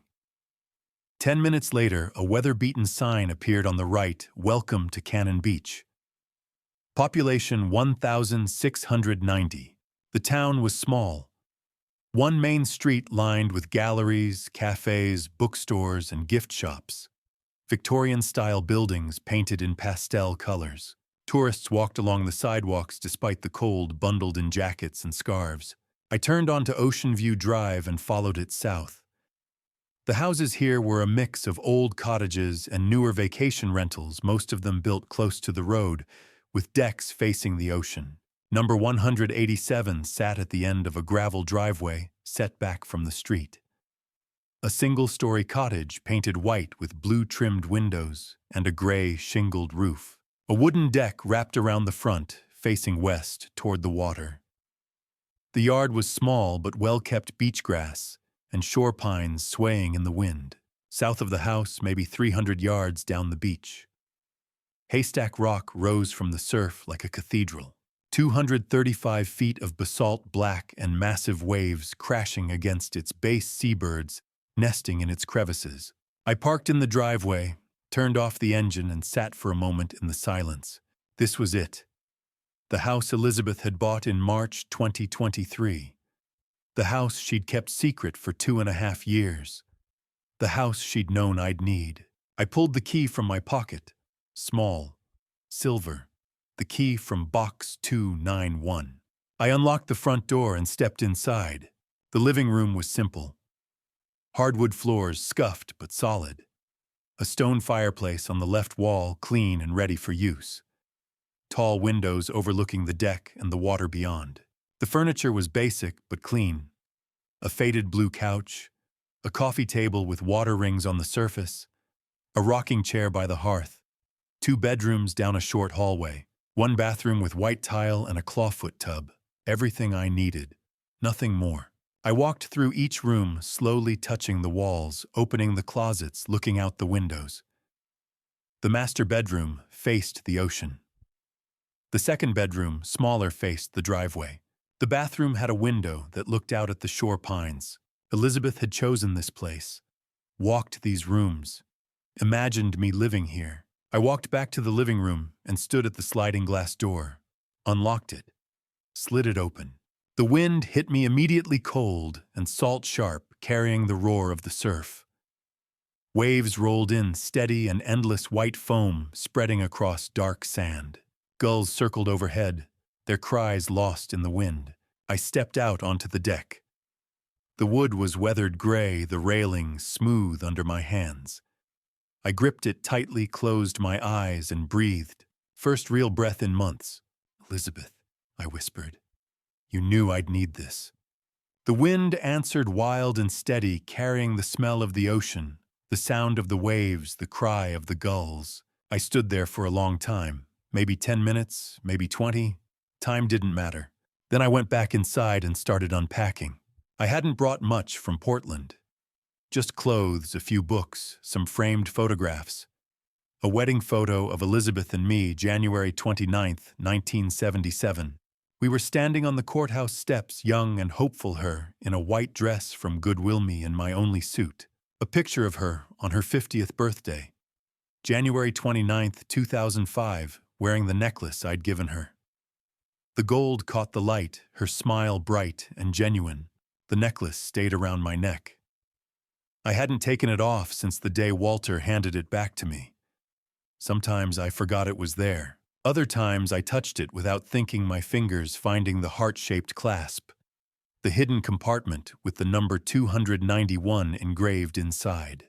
I hung Elizabeth's 50th birthday photo above the fireplace mantel, right in the center, where I'd see it every day. Then I set the wooden box containing her letter beside it. The box from box 291. The letter she'd written 2.5 years ago, knowing I'd read it after she was gone. My phone rang. I pulled it from my pocket. James Cartwright. "George, you made it." "Yeah, just got here." "How's the house?" I looked around. At the simple furniture. At the windows overlooking the ocean. At Elizabeth's photograph above the mantel. "Perfect," I said. "It's perfect." "Good. You deserve some peace." "Thanks, James, for everything. Call me if you need anything. I mean it." We hung up. I sat on the old couch and stared out the window. The sun was low now, hidden behind thick clouds. Sunset was painting the ocean gold and orange, the clouds streaked with pink and purple. Elizabeth was everywhere in this house. In the photograph above the mantel. In the letter beside it. In the necklace around my neck. In the rooms she'd chosen. In the view she'd known I'd need. I decided to walk the beach before it got too dark. I put on my heavy coat, the one I'd worn to the trial, and wrapped a scarf around my neck. The air was cold now, the wind gusting hard. I walked down the wooden steps from the deck, crossed the narrow strip of beach grass, and stepped onto the sand. It was cold and wet, packed firm by the tide. Waves crashed 20 feet away, sending spray into the air. The smell of salt and kelp filled my lungs. Haystack Rock loomed to my right, massive and dark barnacles and mussels clinging to its base. I walked south along the waterline, hands shoved in my pockets, head down against the wind. The beach stretched out empty and vast, just sand and surf and sky. I passed a couple with a golden retriever. The dog ran ahead, chasing the waves, barking at the gulls. The couple nodded as I passed. I nodded back. A man was flying a kite near the rocks. The string taut the kite, dancing high in the wind. Red and yellow, bright against the gray sky. A woman walked slowly near the tide line, collecting shells, bending down every few feet to pick something up and examine it. Strangers, but kind. Each of them nodded as I passed. By 3 o'clock, I was back at the house, cold and tired, but peaceful. I made coffee in the small kitchen, found a wool blanket in the linen closet, and settled onto the deck with a book I'd brought from Portland. I sat there as the afternoon faded, listening to the waves, watching the clouds shift and break apart. I didn't think about Amanda, didn't think about the trial, didn't think about Dr. Owen or Martin Hale or the conservatorship petition, just the ocean, the wind, the silence. Sunset came at 5, turning the sky orange, then red, then deep purple. I stood at the deck railing, hands resting on the weathered wood, and watched the sun sink toward the horizon. I touched the necklace. The gold was warm from my skin. Elizabeth had known.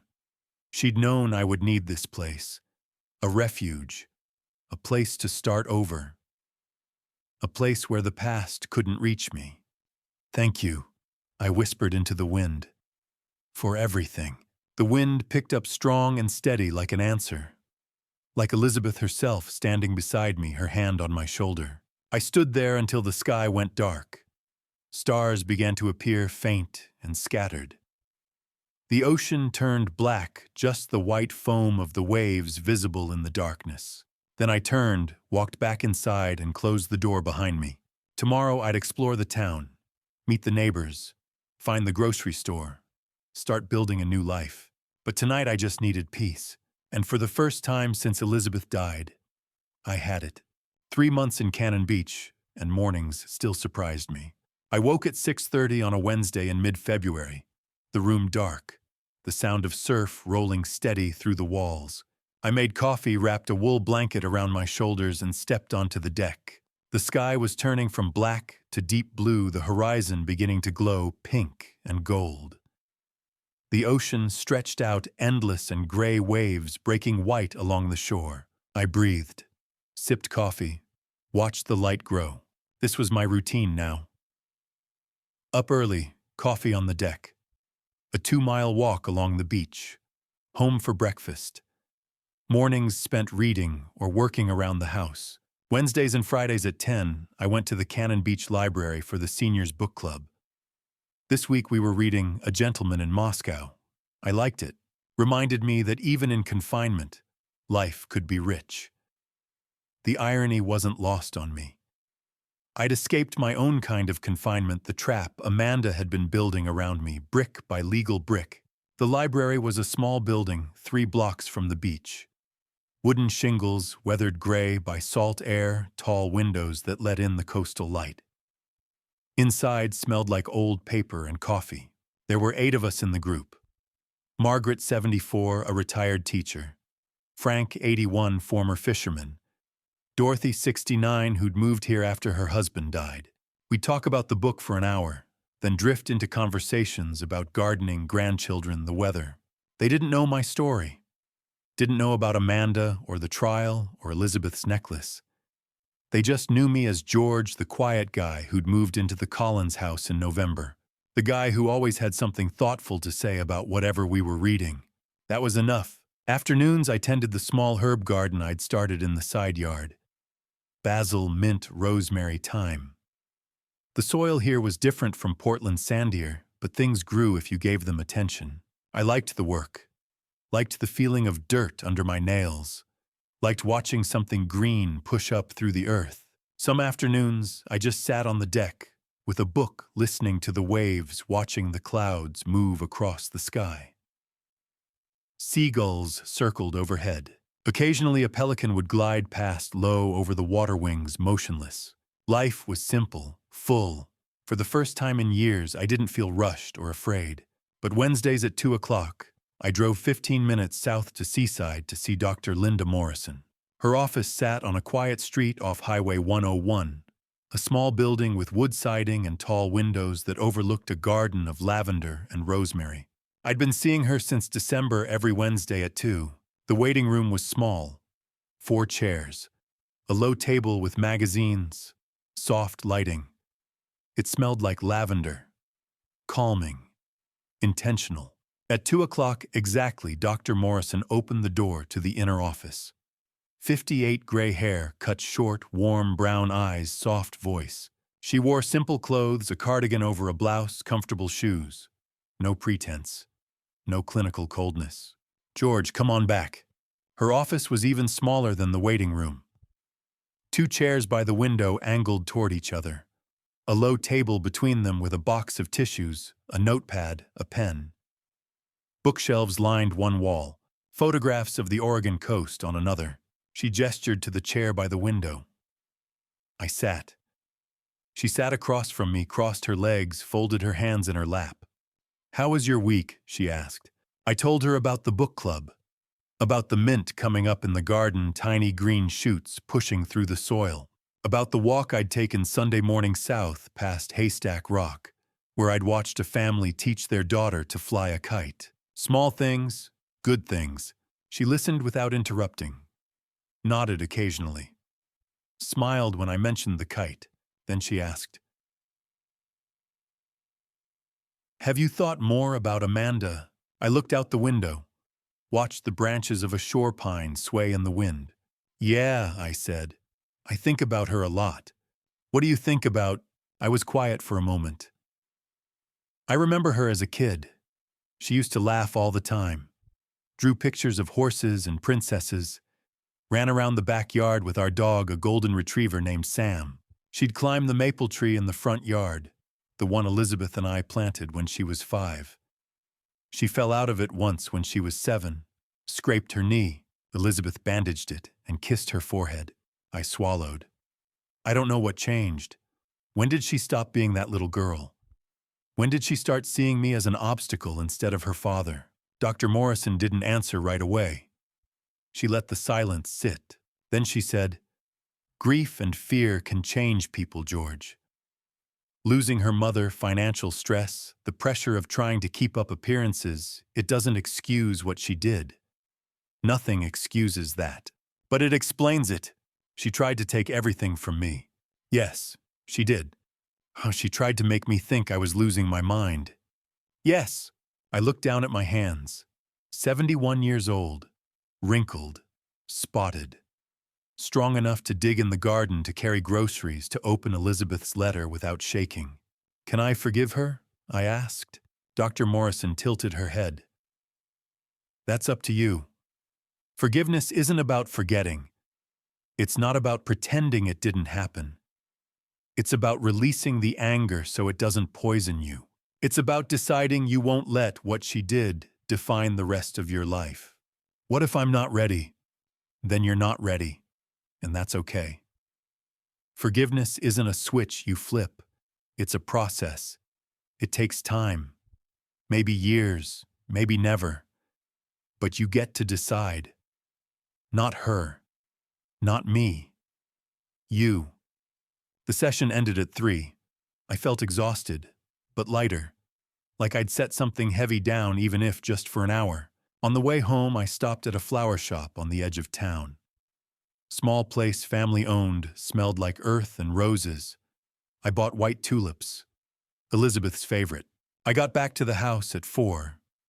The sun was lower now, the light softer golden. I carried the tulips out to the deck, still wrapped in paper. In the corner of the deck, I'd built a small memorial for Elizabeth. A low wooden table I'd made myself from driftwood I'd found on the beach. On it, a framed photograph of her from 2010, taken right here at Cannon Beach during one of our weekend trips. Her hair was blowing in the wind, her smile easy and bright. She was looking at the camera, but also past it like she was seeing something I couldn't. A candle sat beside the photograph. White. Unscented. Next to it, a few smooth beach stones I'd collected, and a small wooden plaque I'd had engraved at a shop in town, Elizabeth Collins, 1955 to 2024. Forever, my light. I unwrapped the tulips and set them in a glass vase I kept on the table, filled it with water from the kitchen, arranged the flowers carefully. Then I lit the candle and sat down in the chair beside the table. The wind was gentle today. Not the howling gusts of January, but a steady breeze that smelled like salt and seaweed. "Hey, sweetheart," I said quietly. 3 months now. Feels longer sometimes. Feels like I've been here forever. Other times it feels like I just got here yesterday. I touched the necklace at my throat. 14-karat white gold. Heart-shaped clasp. The number 291 engraved inside. Elizabeth's necklace. My gift to her 20 years ago. Her gift back to me. "I talked about Amanda with Dr. Morrison today," I said. "I'm still angry, still hurt. But I think I'm starting to understand why you did what you did. You wanted to protect me, even if it meant I'd lose her. Even if it meant I'd have to face the truth about who she'd become." Tears slid down my face. I didn't wipe them away. "Thank you," I said.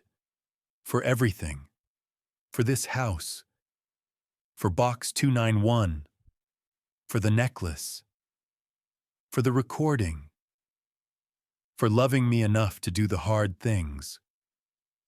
For protecting me even after you were gone." The wind picked up slightly. The candle flame flickered but didn't go out.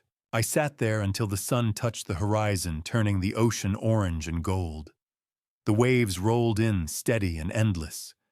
Gulls circled overhead, their cries faint over the sound of the surf. By the time I stood, the sky was streaked with pink and purple. The first stars were beginning to appear. I blew out the candle, touched Elizabeth's photograph gently, picked up the empty coffee mug I'd left on the deck railing earlier. Inside, I made myself dinner.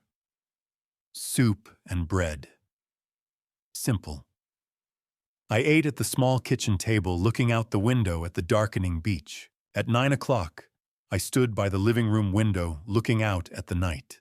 The beach was dark now, just moonlight reflecting off the wet sand, the distant blink of the Tillamook lighthouse far to the north.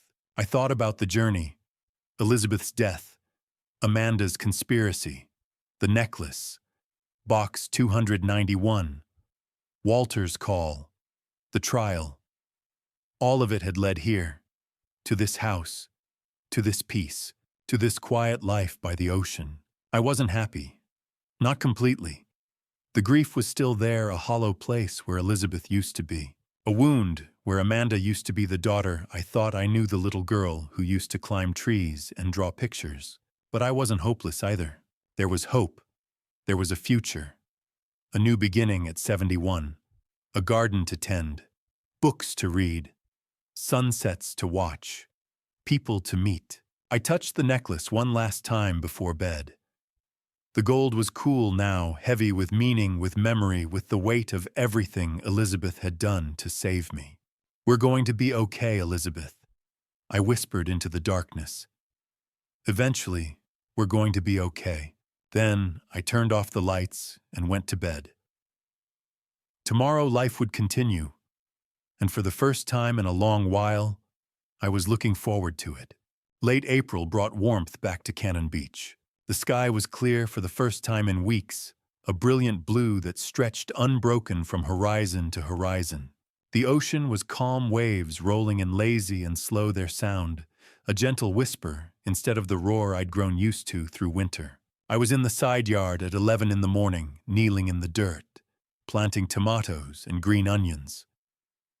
The soil was warm under my hands, rich and dark. I'd mixed in compost from the bin I'd started in January.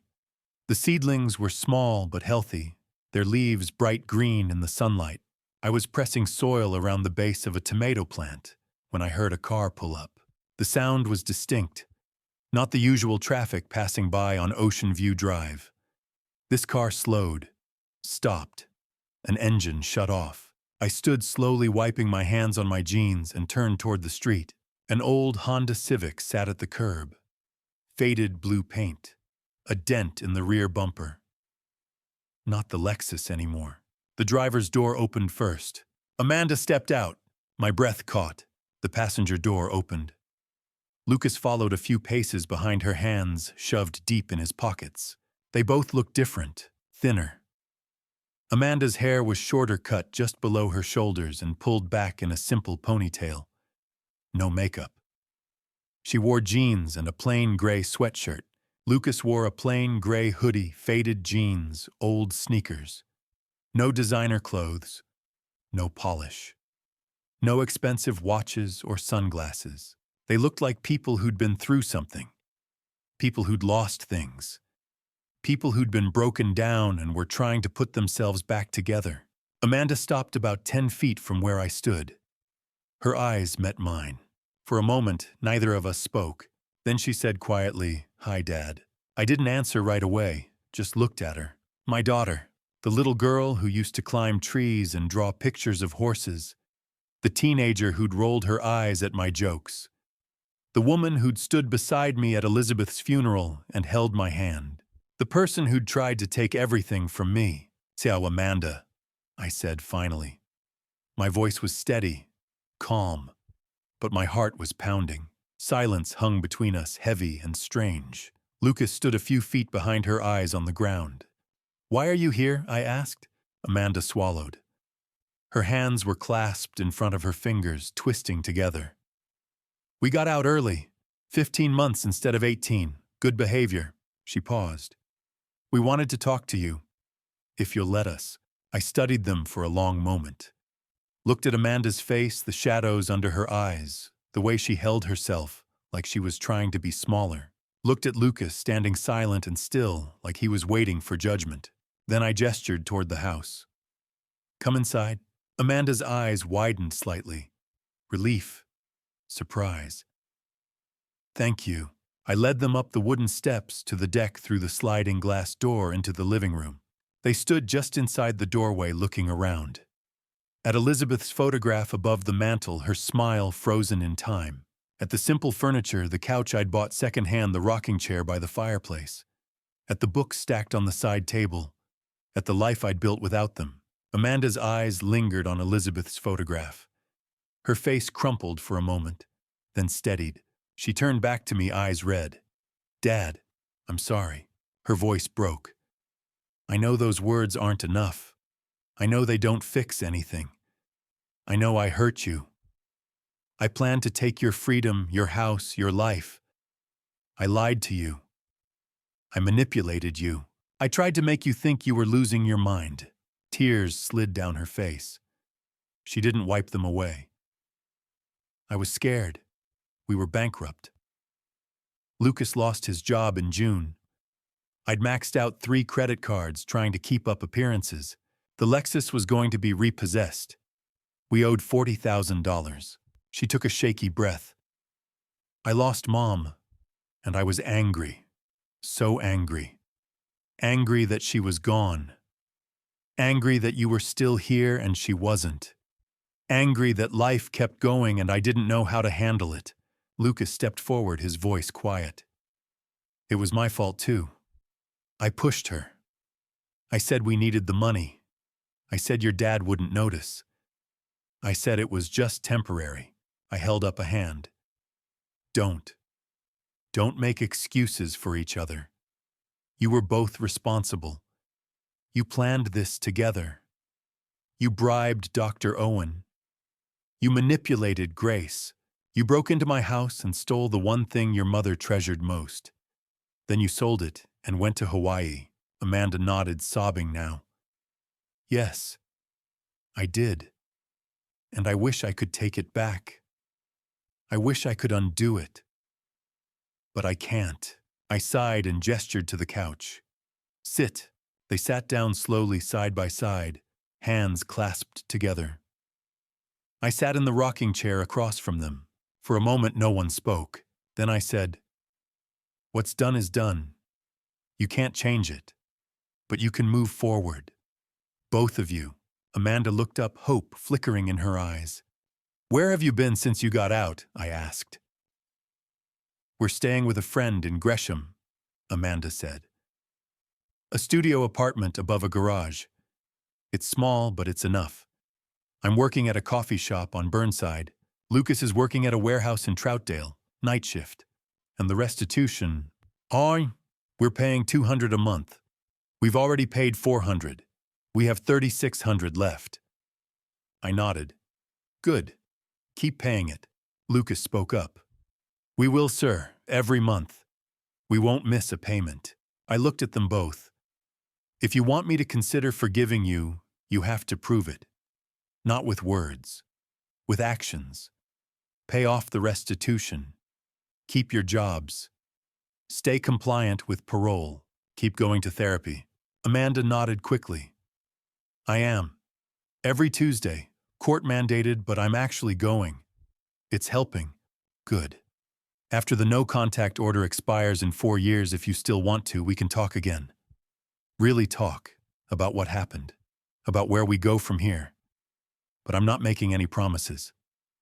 I understand," Amanda said. Tears were still streaming down her face. "I'll do whatever it takes. I just want a chance to make this right." I leaned forward, elbows on my knees. "Your mother loved you, Amanda. She loved you until the very end. But she also knew she had to protect me. And she did. She planned everything.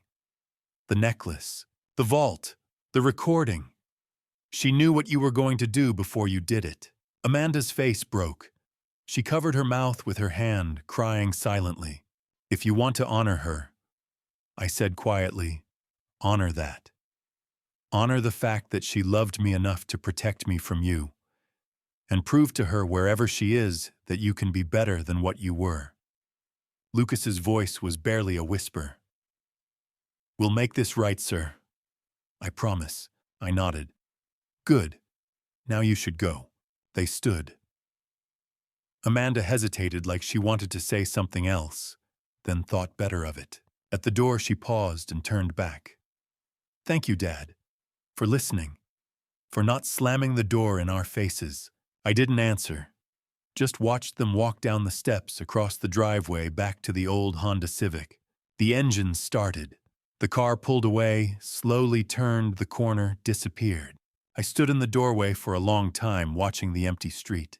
Then I walked out onto the deck. The sun was high now, the air warm and still. The ocean stretched out endless and blue waves rolling in gentle and steady.